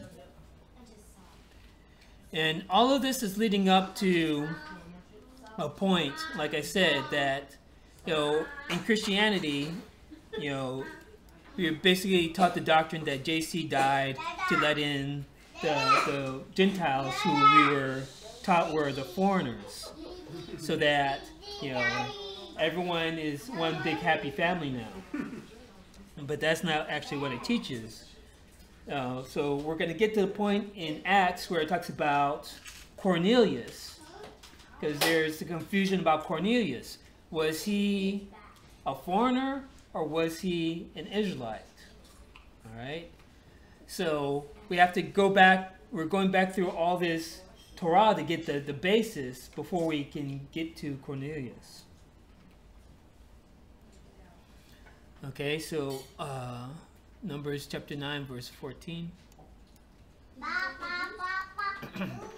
And if a stranger shall sojourn among you, and will keep the Passover unto Yahuwah, according to the ordinance of the Passover, and according to the manner thereof, so shall he do. He shall have one ordinance both for the stranger and for him that was born in the land. Okay? So again, mentioning, if there is whether it's an Israelite or a foreigner, if you want to serve Yahuwah, there's one way of doing it. And he's given the ordinance of how to do it. Now we're going to go to Deuteronomy, or Devarim, chapter 1.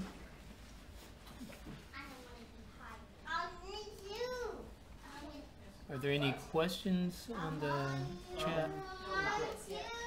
Okay.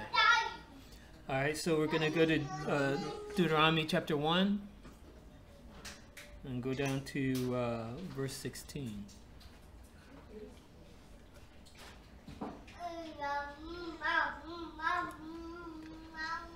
And I charge your judges at that time, saying, hear the causes between your brethren, and judge righteously between every man and his brother, and the stranger that is with him. So again, this goes back to what I was mentioning before, that a brother is a fellow Israelite. When they say brother, it's a fellow Israelite. Okay? So hear the causes between your brethren and judge righteously between every man and his brother. So that's between a man and his fellow Israelite. And then it says, and the stranger that is with him. So a stranger is not a brother. You see? So when you get in, you have to understand this language, you have to understand this new this terminology. So when you get into the New Testament, you understand what they're actually talking about. So when James, Peter, and John are talking about brothers, they're not talking to foreigners. They're talking to fellow Israelites. And you can't say that the stranger is like a northern tribe or something. Like, you know what I'm saying? They not split or whatever. Right, right. Because they brothers. Right. So, so when Yahuwah is referring to the stranger, okay, he's saying that the stranger have he's converted over to Torah. Right. Okay, not just a stranger who's not converted. Right. So he's using it in a context of someone who's at peace Right. with Israel. Right. Yes, we're not talking about just we're not talking about foreigners in general. We're talking about foreigners that are following Torah. Okay. You know, even when you get into the New Testament and you look how the Mashiach dealt with foreigners, there was a certain way he dealt with foreigners, and he only dealt with he dealt with foreigners that submitted and followed the ways of Israel a certain way. Okay. So yeah, so we're not talking about foreigners in general. We're talking about foreigners that have submitted to the rule of Israel and have submitted to the Torah. That's the difference between the foreigner and the stranger. Okay. Okay.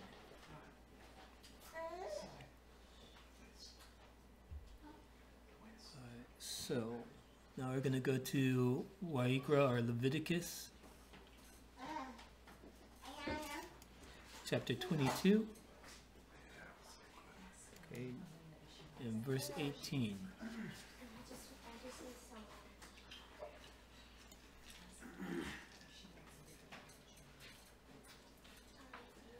And again, if we bring it to the present day, we have many many foreigners that are coming into this Messianic Judaism kind of movement. They call it Hebrew Roots movement. However, they do not submit to Israel as being the authority. They still keep their biases. They still keep their racism. All right, so that they don't recognize us as a people of the book. Right. So that would be a case of a foreigner trying to get into the kingdom, but they're not. That would not be acceptable to Yahuwah. Yeah, that's why I was saying. So like, when the foreigners try to get in, if they got their own church and trying to teach it, they can't do it that way. No. Yahuwah has only ordained Israel to teach his Torah. Only Israel to teach his Torah. That's why he called us to be a nation of kings and priests. And the role of a priest is to, to teach the Torah, to be the mediator between Yahuwah and the people. So we're supposed to be a nation of priests. And you go throughout the whole Tanakh and into the New Testament, we were the ones that were supposed to teach all the nations the ways of Yahuwah. Okay, and he didn't ordain any other nation to do that. So if a foreigner proclaims themselves to be a teacher or a prophet or whatever, it's not acceptable. Okay. And then just on top of that, it's like these people couldn't, these other nations, they think about themselves so much they can't even see us in the book. Mm-hmm. Yeah. Well, you do have a few that will submit to us, and those are the few that will make it into the kingdom. Mm-hmm. But as far as generally speaking, they have all these doctrines like being grafted in and all this doctrine of adoption, where they're reading a lot into something that is not there. It's not there. And you're going to clear it up too, real simple. Okay. So again, what I'm doing is I'm showing you the Torah. From the beginning, Yahuwah accepted foreigners that submitted to him. So this flies in the face of the doctrine that's taught in the Christian church that JC died so that foreigners could come in. Because there was never, they tried to use that verse from Paul saying, Christ has broken down the middle wall between the Jew and the Gentile. He's saying that the Gentile is referring to foreigners. Well, you see from the very beginning, there was no wall of partition. So there was nothing, preventing foreigners from following Yahuwah. All they had to do was submit. Okay, so Leviticus chapter 22, verse 18. Speaking unto Aharon and his sons, and unto all the children of Israel, and say unto them, whatsoever he be of the house of Israel, or of the stranger in Israel, that will offer his oblation to all his vows, and for all his freewill offerings, which they will offer unto the Yahuwah for a burnt offering. So again, talking about a stranger in Israel, or a foreigner in Israel, being able to offer sacrifices to Yahuwah. Okay. Now we have to understand how they did that. Is the foreigners weren't allowed into the temple area. There was a certain boundary that said, and you can look this up. They've actually found this archaeological. They've actually found these artifacts that there was a signpost in the temple that said, no foreigners beyond this point on pain of death.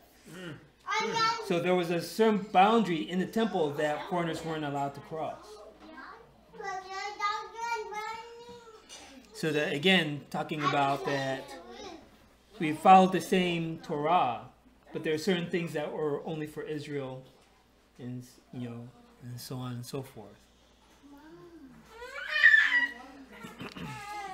Okay, so we understand that as the basic understanding in Torah, that Yahuwah, from the beginning, when he gave the Torah at Mount Sinai, he gave room for the foreigner who submitted to Israel and submitted to his Torah. He gave them space to dwell among Israelites. Not to become an Israelite, but to dwell among us. So now we're going to go to the prayer of Solomon that he prayed at the dedication of the temple. So we're going to go to 1 Kings chapter 8. All right, we're going to go down to verse 41. Oops. Let's go back here.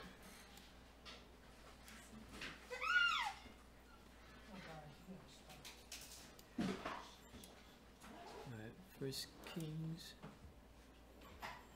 chapter 8.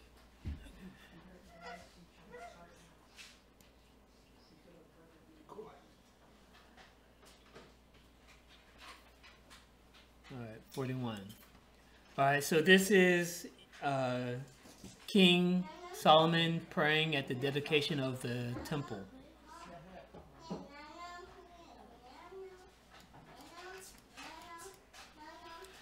Moreover, concerning a stranger that is not your people Israel, but comes out of a far country for your name's sake.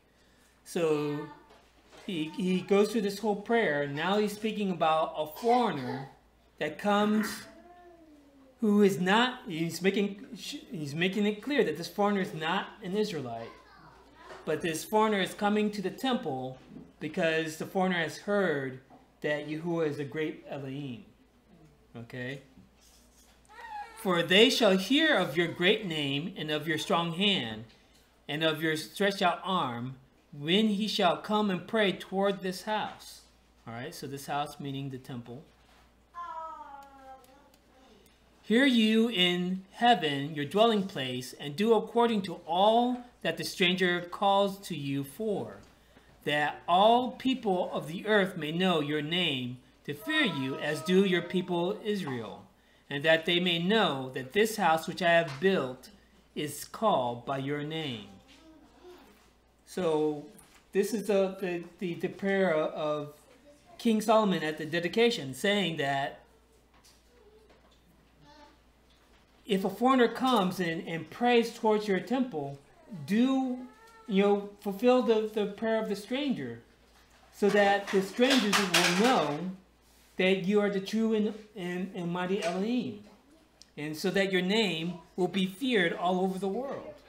And that was the purpose of Israel from the beginning, was to do what? Spread the Torah to all nations. So this whole idea that foreigners cannot come to Yahuwah, it was never there. When Yahuwah spoke to Moses, it's not here when King Solomon is speaking, praying to Yahuwah at the dedication of the temple. So when you get into the New Testament, where does this whole doctrine come that there's a separation or a wall of partition between Israelites and foreigners? Because we don't see it here. So just so everybody understands, because that's the heavy part. There's nowhere in the Bible where it does not say foreigners cannot come in and join themselves to here. So, and that's the whole, right there, that kills everything. A matter of fact, he's showing everywhere where it says there's any other nation can join themselves to our nation. It's all through the Bible.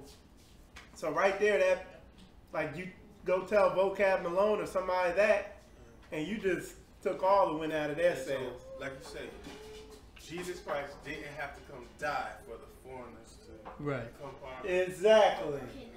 Even better, yeah. That's an even better way of saying. Yeah. Yeah. So this whole doctrine that JC had to come and die for foreigners to come in, you make that null and void, because there was nothing preventing them from being able to come in from the first place. Anywhere in there where they were, yeah. Exactly. So there must be another reason why the Mashiach came to die. Ooh. Okay. But he didn't come to die for the foreigner. All right. So now we're going to look at, how Israel was to treat foreigners that lived among them. Okay. Again, this is talking about foreigners that keep the Torah. This is not this is not how to treat heathen that worship other gods. This is about how to treat foreigners that follow the Torah, that are foreigners that are circumcised, in other words. Okay, so we're gonna go to back to Exodus.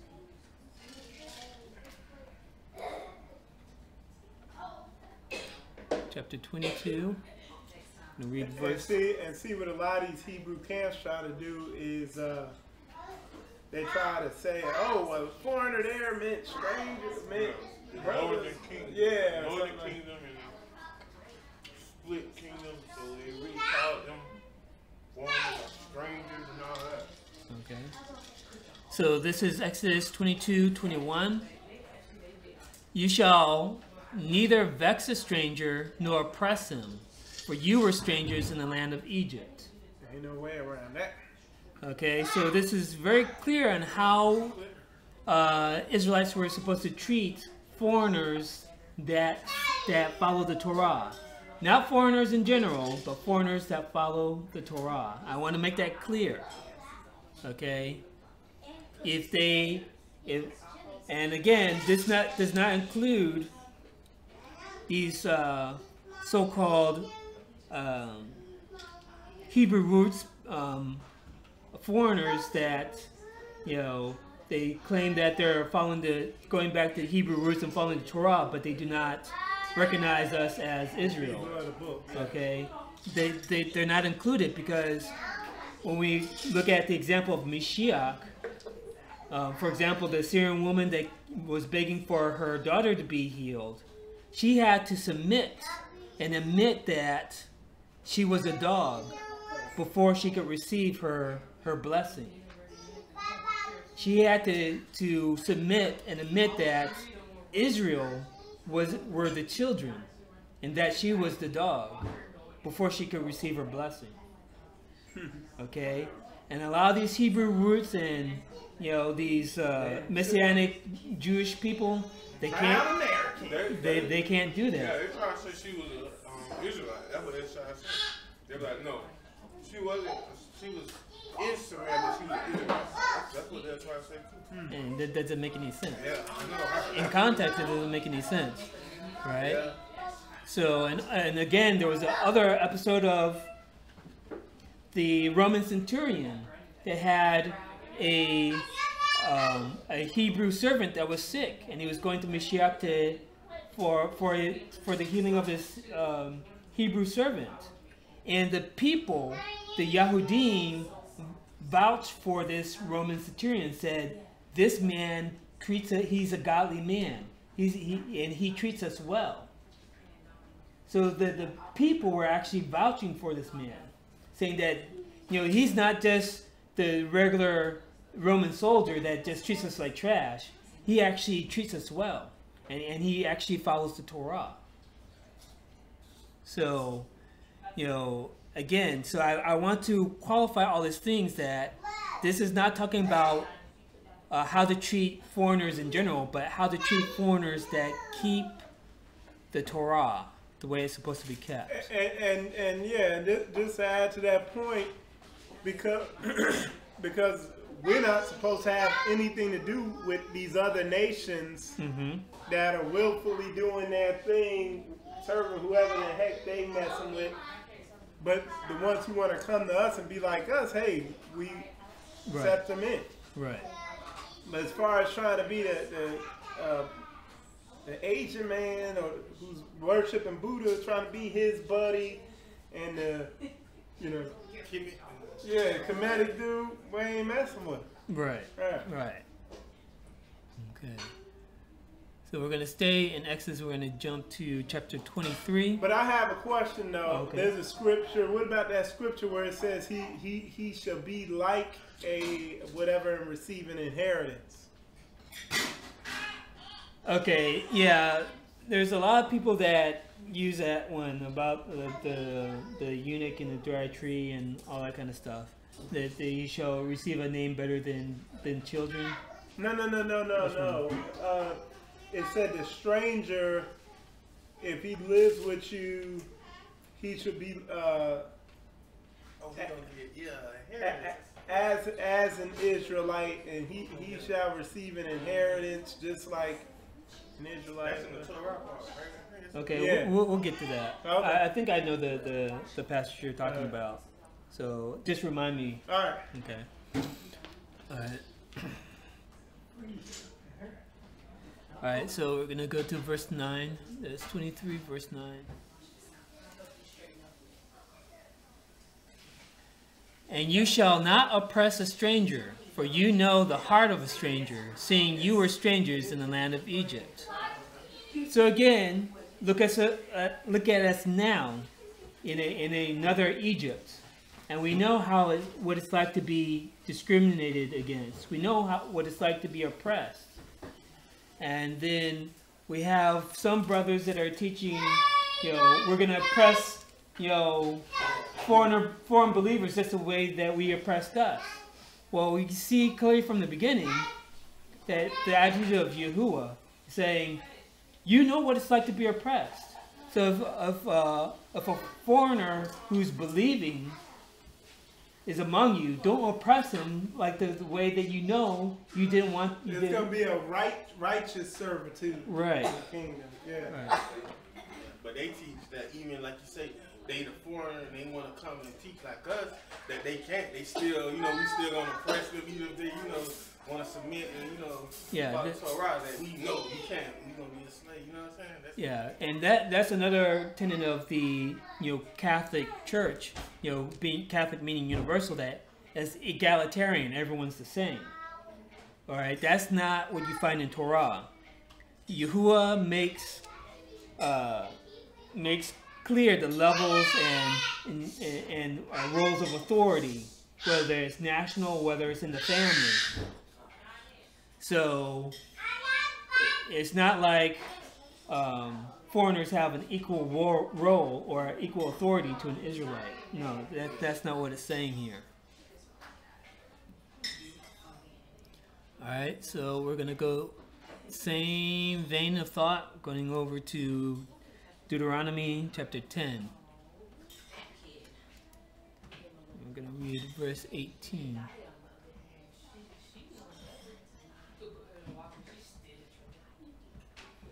And really, all this is plain right here in anyone's Bible, whatever translation you have. There's so many verses that teach this, yet you still have this weird doctrine in the Christian church that JC died for foreigners.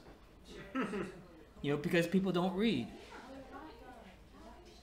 Or they don't read for themselves. Do you think it's still partly because most of them just still believe they Gentiles, so if he didn't die for, the foreigners, he didn't die for the Gentiles, you know what I'm saying? He didn't die for us. So it's like you say, they really push that and they just ignore the scriptures. Right. Because they don't know that they, most black churches don't know they not Gentiles. Right. All right, so Deuteronomy chapter 10, verse 18. He does execute the judgment of the fatherless and widow and loves the stranger in giving him food and raiment. All right, so again, let me go up one so we can get more of the context of who's doing what. Okay, so verse 17. For Yahuwah your Elohim is Elohim of Elohim and Lord of Lords, a great Elohim, a mighty and a terrible, which regards not persons nor takes reward. He does execute the judgment of the fatherless and widow and loves the stranger in giving him food and raiment. Love you, therefore, the stranger, for you were strangers in the land of Egypt. Okay, so it's talking about Yahuwah. Says he loves the stranger. And then what's the commandment? Is this a suggestion or is it a commandment? It's a commandment. It says, love you, therefore, the stranger. And stranger there is the people from another nation who have joined themselves. Right. A foreigner who obeys the Torah. Okay. Because we see plenty of instances where, whoever, whether it's Gideon, whether it's David, fighting against the Canaanites and the Philistines, all right, those were foreigners, and we didn't love them, okay, because, obviously they weren't, following the Torah. So let's put all that in context.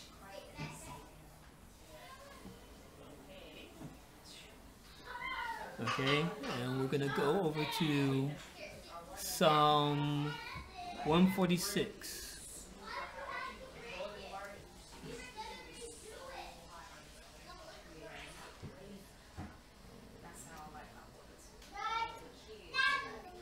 Okay, 146 verse 9.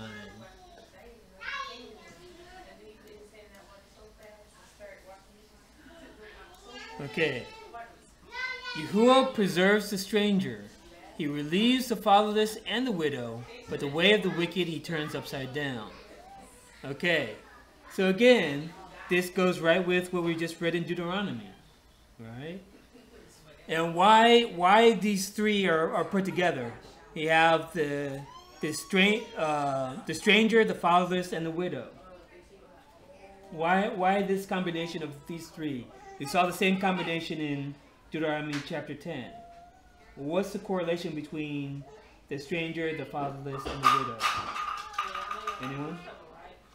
The correlation between the stranger, the father, and the fatherless and the widow. The widow. Don't have no heads, widow. Oh, I don't know. These were the people in society that were disenfranchised. All right, the fatherless didn't have a parent to provide for them. The widow didn't have a husband to provide for her, and also the stranger, he was separated from his people.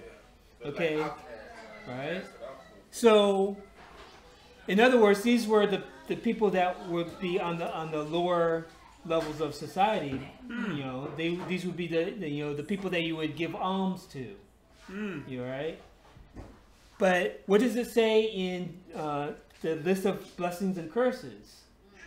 And the list of curses says, if you don't obey me, what will happen to the stranger that lives among you? He will rise higher and higher. All right, but just like look at the the convenience store in all the black neighborhoods, Korean hair store. All right, they raise higher and higher.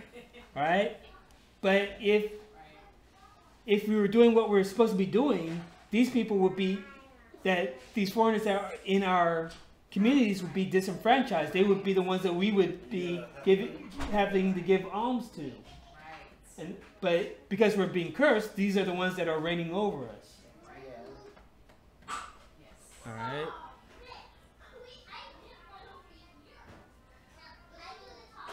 Weren't we just watching a documentary on the hair industry itself? Yeah. Where even they know they have it locked down so good, they don't have to let you in. They won't let you in, and they're not going to go to jail for it. Right. No litigation, nothing. Well, yeah, they won't let you in. They won't let you buy anything wholesale to redistribute it to your community. Mm-hmm. Nothing. Yeah.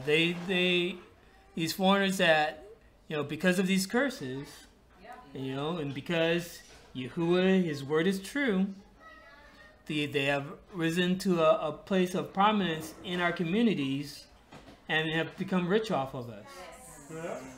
Instead of being the beggars, and they're the wealthy. Like, it's a show, Deion Sanders, his daughter trying to do it. She ain't nothing. And he got the money to back him to get in the hair industry. And, boy, they give her such a hard time trying to get in there. Like you say, they really lock the industry down. And, she got the funds and all that, but it's like they just, close it off. And then even if she do get in, the supplier's going to overcharge her where she ain't. Yeah, that's what's happening. That's what's happening. Exactly. So, she good too, but it's I'm gonna have to check that out. Yeah, and they do it so they even I saw in one documentary that the catalogs are all in foreign languages. Yeah. So you can't even order stuff. Yeah, you can't. That's what we were watching. And what is the government? Our government sets all those nations up to come in and make money off us. Yes. And it's like, if you ever try to get a SABC loan, a Small Business Association loan, it's impossible, man. You can't get a loan. They want all this stuff. They want you gotta have like $30,000 cash sitting in the bank. I ain't got that. Okay.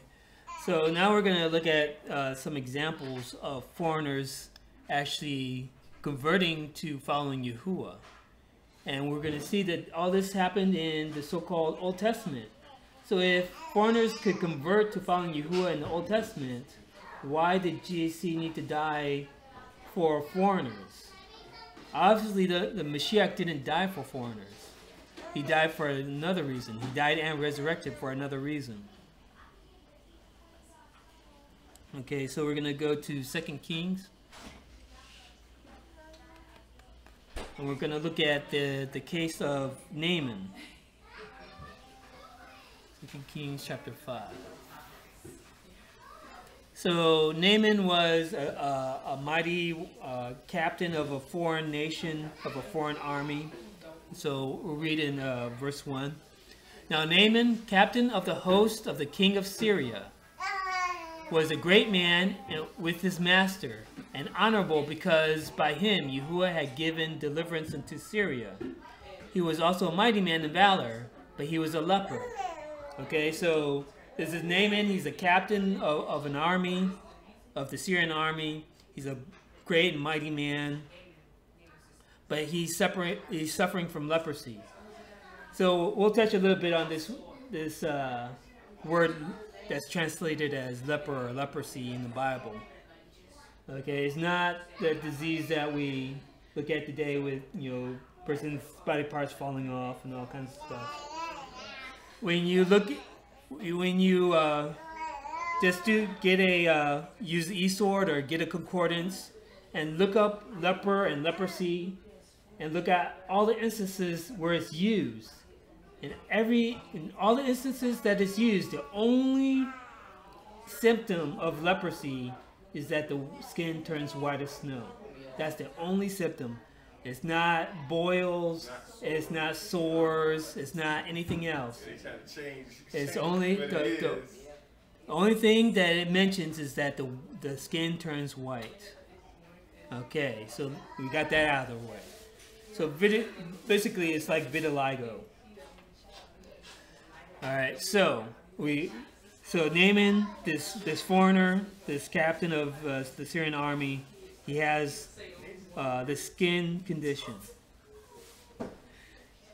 So he's going to find out that he's going to go to Israel to find the prophet or the man of Elohim to get his healing.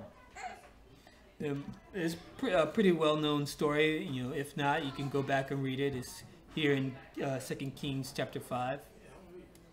Okay. We're going to jump down to verse 17. And Naaman said, "Shall there not then, I pray thee, be given to thy servant?" So this is after, you know, Naaman has gone to the prophet and he's received his healing. You know, his skin has been restored, and he wants to give the prophet a reward. And the prophet saying, "No, I don't want a reward from you." All right.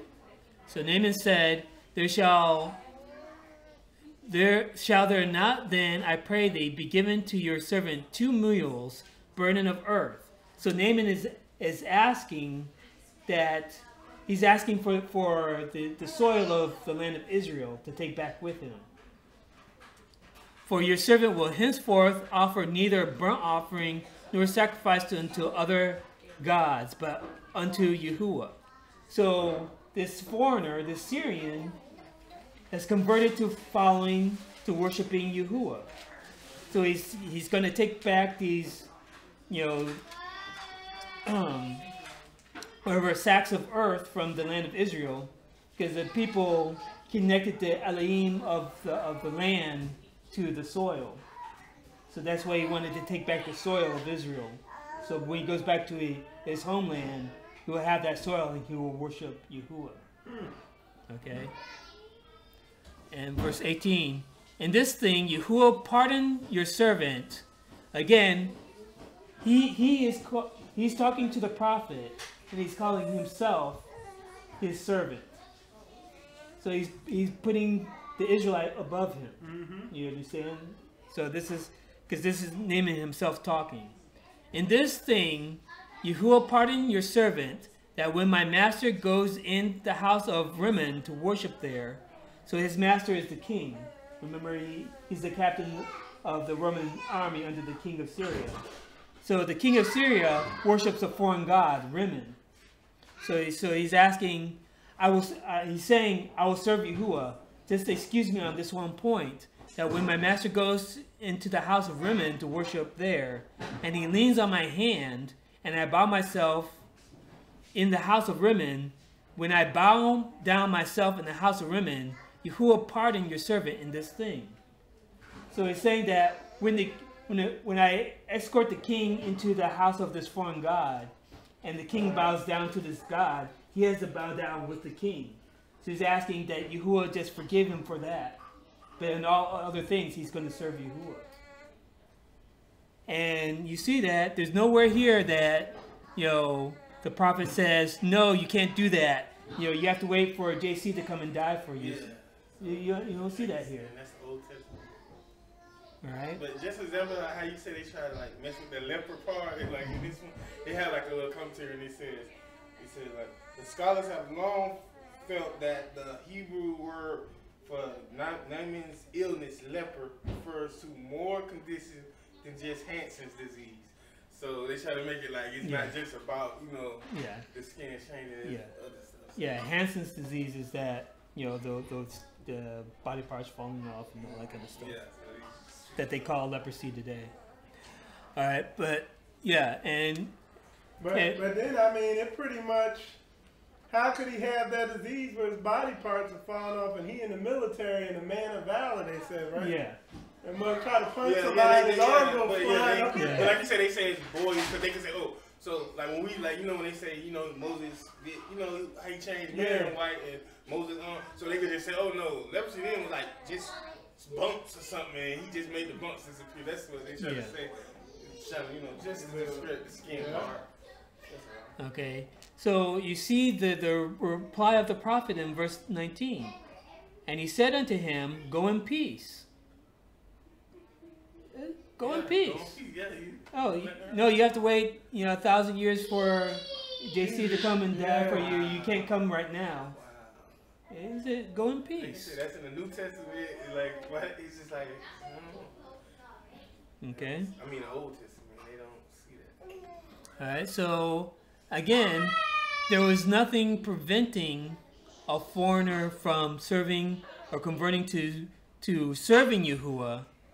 He had to submit and recognize that Israel was the authority, and you see that in his language. He's calling the prophet. He's calling himself the servant of the prophet. He's saying, "Forgive your servant," and again, he's committing himself to serving Yahuwah. Now, what about when interracial dating? If it's a stranger, how is that something that's sanctioned on the Torah? Is there provision for that?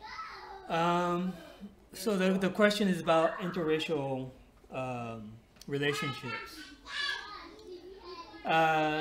There's a lot to that, but basically, and that would have to be another lesson, but basically, the understanding would be, here in America we have, they have what they call the one-drop rule. That if you have one drop of Negro blood, you're Negro. Well, in Israel, and actually according to the Torah, it's opposite. Because it says that, and I have to look this up, but there's a passage in the prophets that says that Yahuwah has desired a pure seed. Okay, so because you have some people, teachers in Israel teaching that you are what your father is, which is technically correct, but not in Israel. It's not so correct. Okay. For a foreigner, it's correct. If a Edomite has a child with another nation, the child is an Edomite. All right. For an Israelite, if an Israelite mixes with another nation, the child is not considered. If the father is an Israelite, the child is not really considered an Israelite. It's considered mixed. Okay. Until the third generation. All right. So that's what that come in with Ruth saying, Yeah. So, but when you see the pattern of our fathers, like when you look at the pattern of Abraham with Isaac, Abraham gave his servant Eliezer. He told him, "Go to this specific family and get my son a wife from this family." Okay. And again, when you look at Jacob, he went to his relatives, whereas Esau, he went to some other land. Canaanites, and Isaac was not happy with his wives. Okay. Because they had been in a different culture, they served a different God. Right. Yeah. And again, when you get into the book of Tobit, and one of them was 7. It was like 7 lands. He said, "Don't get a wife from." Like, yeah, there's yeah. Well, he was talking about the list of nations that we're not even supposed to mix with at all. But you also have, you read in the book of Tobit, which is an apocrypha, where he sends his son to get. He says, "Don't get a wife from any other nation. Go." He had to travel to this place. He had to go far away just to get a wife from Israel. that was an Israelite. And again, we see what happened with Samson that you had just mentioned, that he was longing, and we saw what happened with Solomon, lusting after women of other nations. So we would have to get more into that. That's a whole nother lesson. Okay, and again, when you look at the books of Ezra and the book of Nehemiah, with the remnant of Judah was coming back into the land, and there were some men of Judah that had married Babylonian women and had children by them, and they told them, send away your wives and their children. So that whole "you are what your father is" doctrine, that didn't hold for them. So they said, send away your wives and their children. Okay.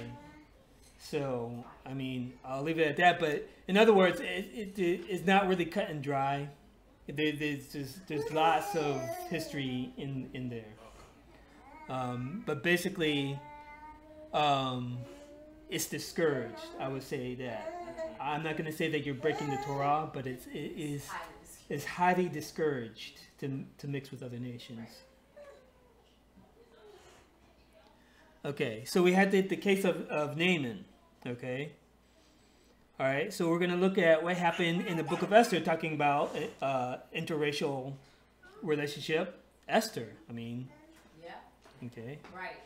That was for a purpose, though. Right. A lot of us out here, you see it because it's just their pleasure, or they hate their own race. Right. It's no purpose for it. Okay, so Esther, we're going to go to chapter 8 and verse 9. Okay, if you're familiar with the story of Esther, this is why we commemorate the memorial of Purim. All right, this is where Purim comes from.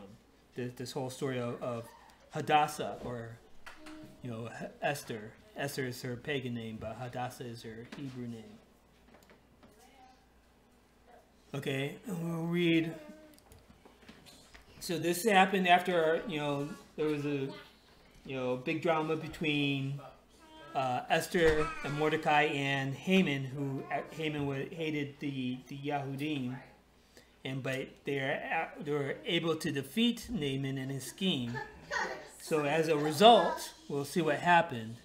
In Esther, or Hadassah, Esther is the queen over the region, and she was an Israelite.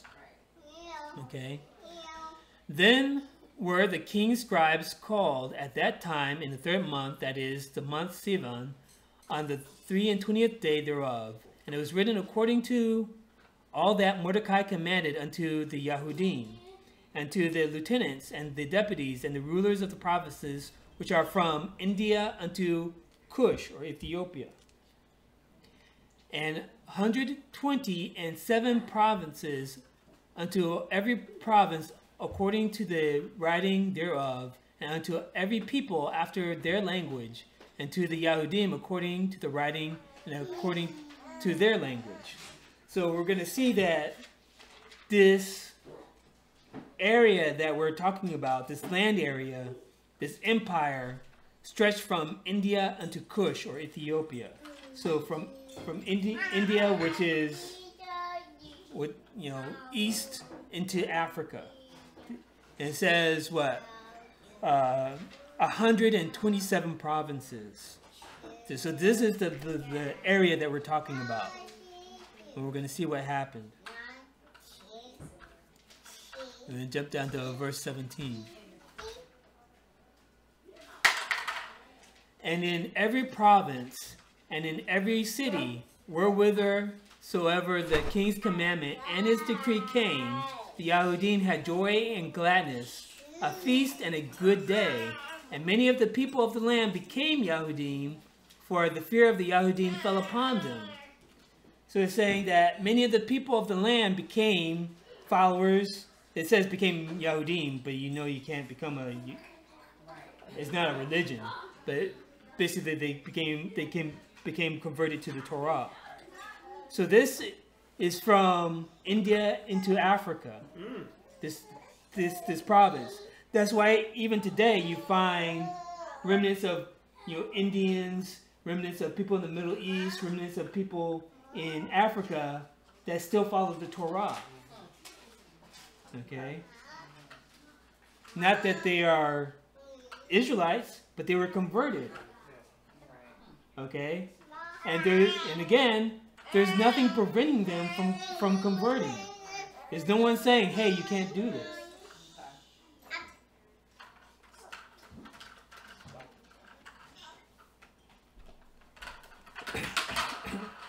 Alright, so we're going to jump over the same book. We're going to jump over to chapter 9. And I'm going to read verse 27. Esther 9:27.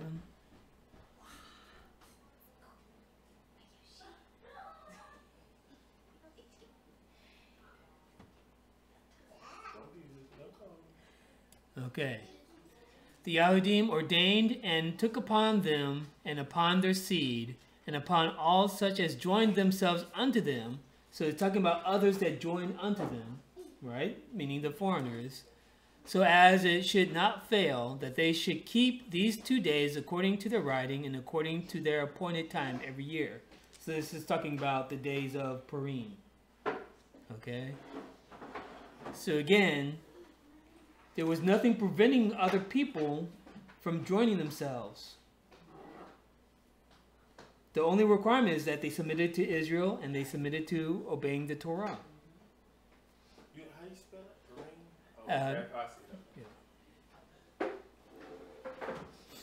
Purim? Purim, that's where we give gifts, right? Yeah. Mm-hmm. Not Purim, but Purim. Purim. How's it pronounced? Purim. Same one. What you doing on that one, Mike? That's the where you give gifts, yeah. Yeah, that's the feast, not feast day. It's memorial. Memorial that we do gift giving, and that's in February. It's falling March 1. This coming is falling March 1, 2018. And like we said, he's gonna do a lesson on all the memorials and feast days. Yeah. It's a nice basic. Yeah, that'll be so helpful. Yeah. Just the basics, yeah. Mm-hmm. All right, so again, if there's nothing preventing them, all they had to do was submit and obey.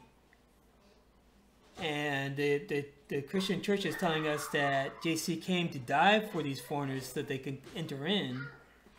And then they have this whole doctrine of the engrafted branch and adoption and all this kind of stuff that makes no sense. It all falls apart. All you have to do is read the book. Yeah. and the same with the Hebrew Israelites is saying the opposite, but like we were saying, what they try to do is break the meaning of stranger. Like, well, here it means this, here. All right.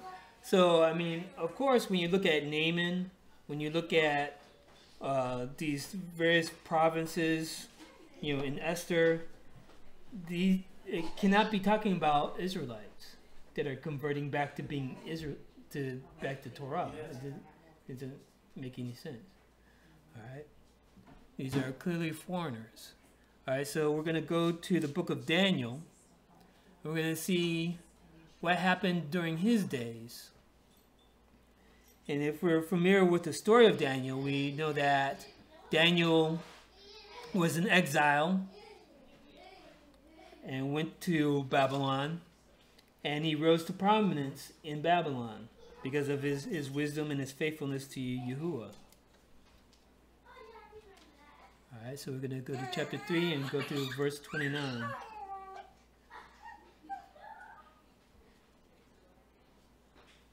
Okay. So this is the story of the 3 Hebrew boys, one of the most famous stories in the Bible. Okay. A bad Negro. Yeah. Shadrach, Meshach, and a bad Negro. Yeah. Obviously, But,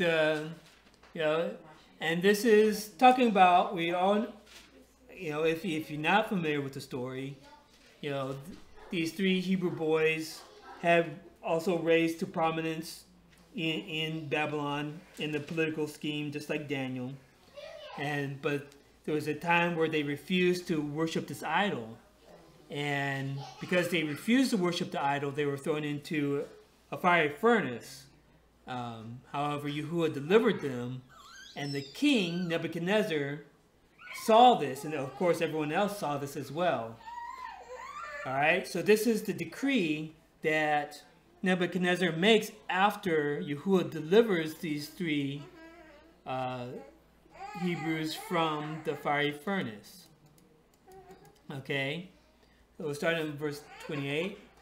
Then Nebuchadnezzar spake and said, Blessed be the Elohim of Shadrach, Meshach, and Abednego, who has sent his angel or his messenger and delivered his servants that trusted in him, and have changed the king's word, and yielded their bodies that they might not serve nor worship any god except their Elohim. Therefore I make a decree that every people, nation, and language which speak anything amiss against the Elohim of Shadrach, Meshach, and Abednego shall be cut in pieces, and the houses shall be made a dunghill, because there is no other Elohim that can deliver after this sort. Okay, so this is the king of Babylon, the king of Babylon. So Babylon is an empire ruling over many nations, right, at this time, right? So if the king made this decree, don't you think many people in his empire converted to following the Torah? Okay? So, again, and even Nebuchadnezzar is acknowledging Yahuwah is the mighty Elohim, the Elohim above all Elohim. Okay? And there's nothing preventing him from doing so. All right? So, again, we're going to go to chapter 4. And I'm going to go to verse 34. And again, this is why you go throughout the so-called Middle East and India and even into China, and you find people that have been following Torah for thousands of years. And they want to say that those are the so-called lost tribes of Israel. No, they're not lost tribes of Israel. They're descendants of those converts. Okay.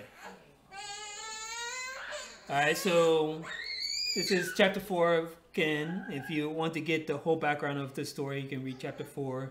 But basically, it's still talking about King Nebuchadnezzar. Because of his pride, Yahuwah made him lose his mind.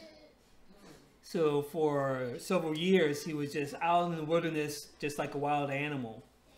And then he looked up to heaven and acknowledged that Yahuwah is actually the one that gave him his kingship, and his right mind returned to him. So after this experience, this is what Nebuchadnezzar confessed. So we're going to read Daniel chapter 4, verse 34. And at the end of the days, I, Nebuchadnezzar, lifted up my eyes unto heaven, and my understanding returned unto me, and I blessed the Most High. So he blessed Yahuwah, the king of Babylon. Right? And I praised and honored him that lives forever, whose dominion is an everlasting dominion, and his kingdom is from generation to generation. So this is the king of Babylon acknowledging this.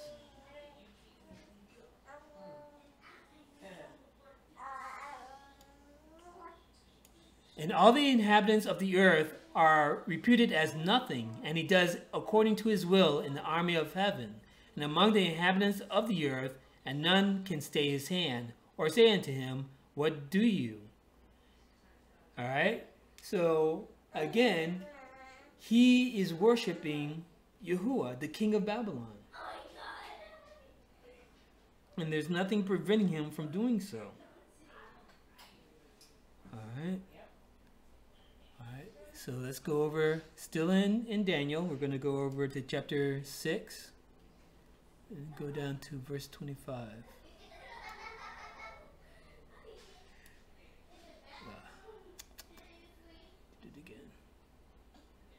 Daniel 6.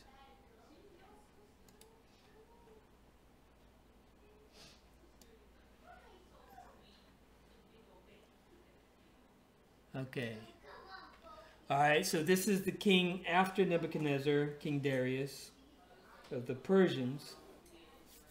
And again, this is Daniel still having a place of prominence. And that's after he had killed Nebuchadnezzar's son, right? Well, this is after the famous story of the lion's den. Yeah. Yeah. So, if you're not familiar with that story, Daniel again, under a king of a different empire, the Persian Empire, is still has his place of prominence, and he had enemies that were conspiring against him, saying that no one should pray to anyone except to the king. But again, Daniel continued his prayer. He prayed towards Jerusalem 3 times a day, which is our custom as Israelites, to pray towards Jerusalem. And there are 3 prayer times a day.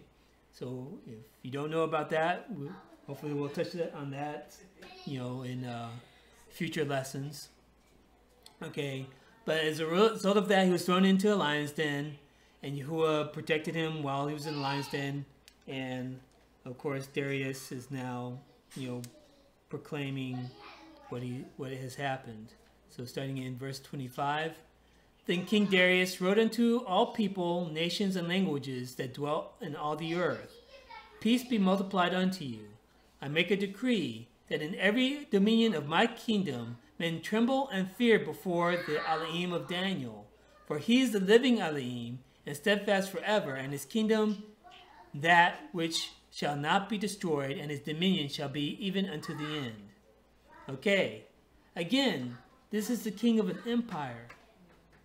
And he's writing this decree to all his provinces, saying that the Elohim of Daniel is the living Elohim. So don't you think many people of various nationalities would have converted to following this living Elohim? Okay. Girls. Okay, verse 26. He delivered and rescued, and he works signs and wonders in heaven and in earth, who has delivered Daniel from the power of the lions. Okay, so basically giving a testimony to the supremacy of Yahuwah, and this is the king doing this. Okay, so imagine, however improbable that it may be, that Donald Trump goes before the world on national TV proclaiming that there's no God but Yahuwah, the God of the Negroes who are the Israelites. And imagine how much impact that would be. I think our Negroes are switched in. He's like, oh no, he said that. Okay. What could turn his heart? Exactly. Right. Right. But again, there's so many. It almost gets boring after a while because. I remember you did this lesson with me, and I said that was one thing I was straight on. You said you went front the whole. There's so many references. And then it's peculiar how it's on purpose that he takes the leader. Mm-hmm. And converts them so that the people fall under. You automatically know exactly. People had at least like half or something. Right. Yeah. Okay, so we're going to go to the book of Jonah, or Jonah. And go to chapter 1. Okay. Again, Jonah is another popular Bible story. Jonah and the whale, and Jonah and the big fish. Okay. And what's his name in the Hebrew? Yuna. Yuna. Yeah. Okay. Okay. But Yahuwah sent a great wind into the sea, and there was a mighty tempest in the sea, so that the ship was like to be broken. Then the mariners were afraid, and cried every man unto his God, and cast forth the wares that were in the ship into the sea, to lighten it of them. But Jonah was gone down into the sides of the ship, and he lay and was fast asleep. Okay, so we see what's happening, right? The storm's coming up, they're afraid of dying, and every man's crying out to their own God. All right? So what happens afterwards, right?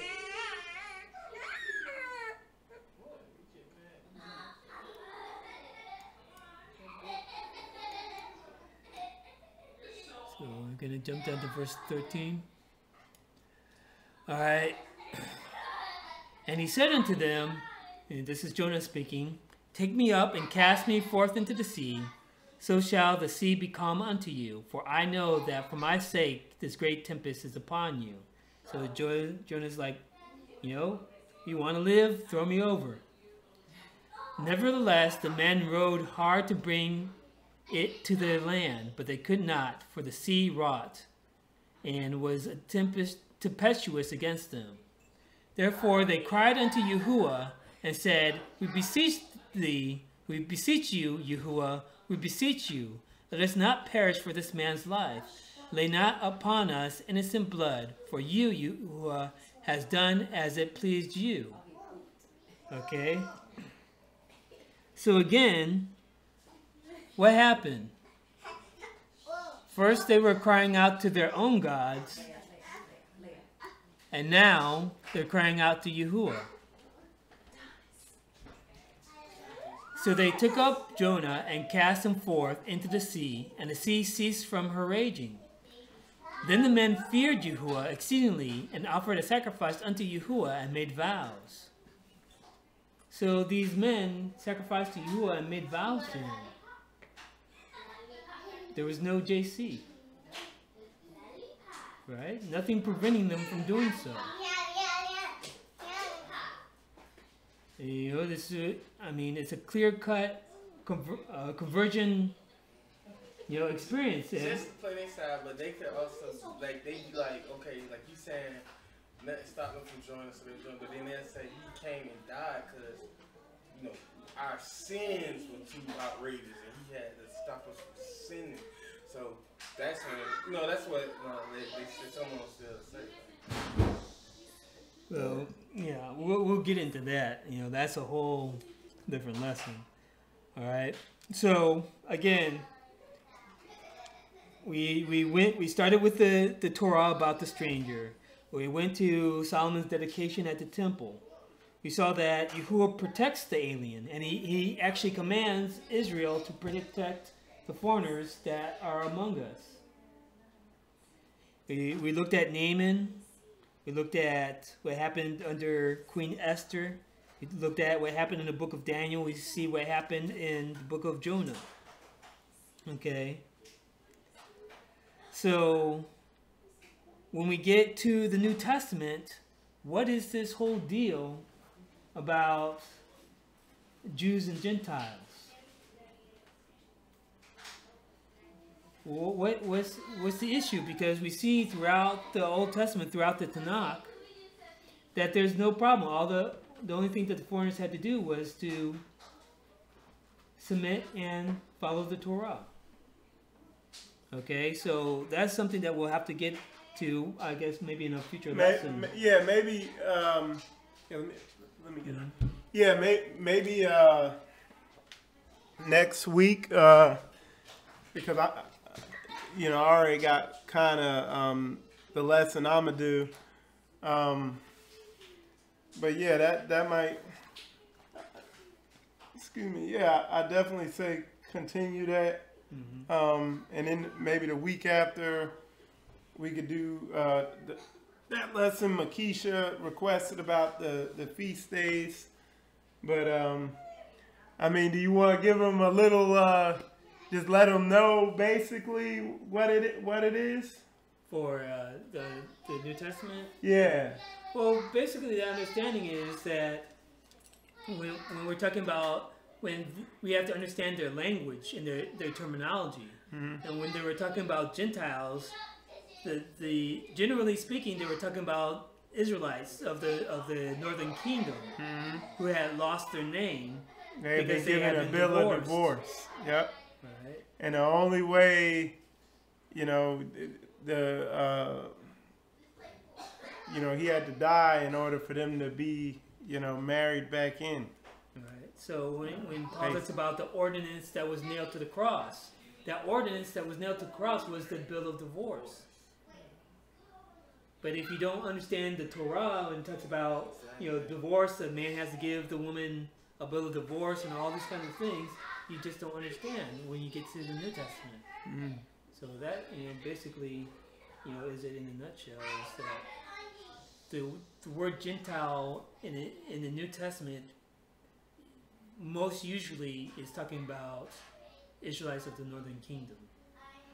And once you had, like I was saying, so that since they can say, "Oh, our sin was so bad that he had come," but like you say, he had no covenant with the other nations, so their sin wouldn't be so bad because he ain't had no covenant with them. Yeah, that's what it says. Without the Torah, there is no sin. And that's the thing. Once with that understanding in mind, once you read, then when you read Galatians and Paul's writings, it takes on a whole new simple light. Yeah. Yeah. But yeah, so anyway, that wraps up another Shabbat. Tune in for the next one. What I'm going to be doing is after this video finished processing, I'm going to just cut it into 2 videos. So you could view Adonai's teaching. You don't have to watch all the way through mine. But anyway, Shabbat Shalom. Everybody have a nice day.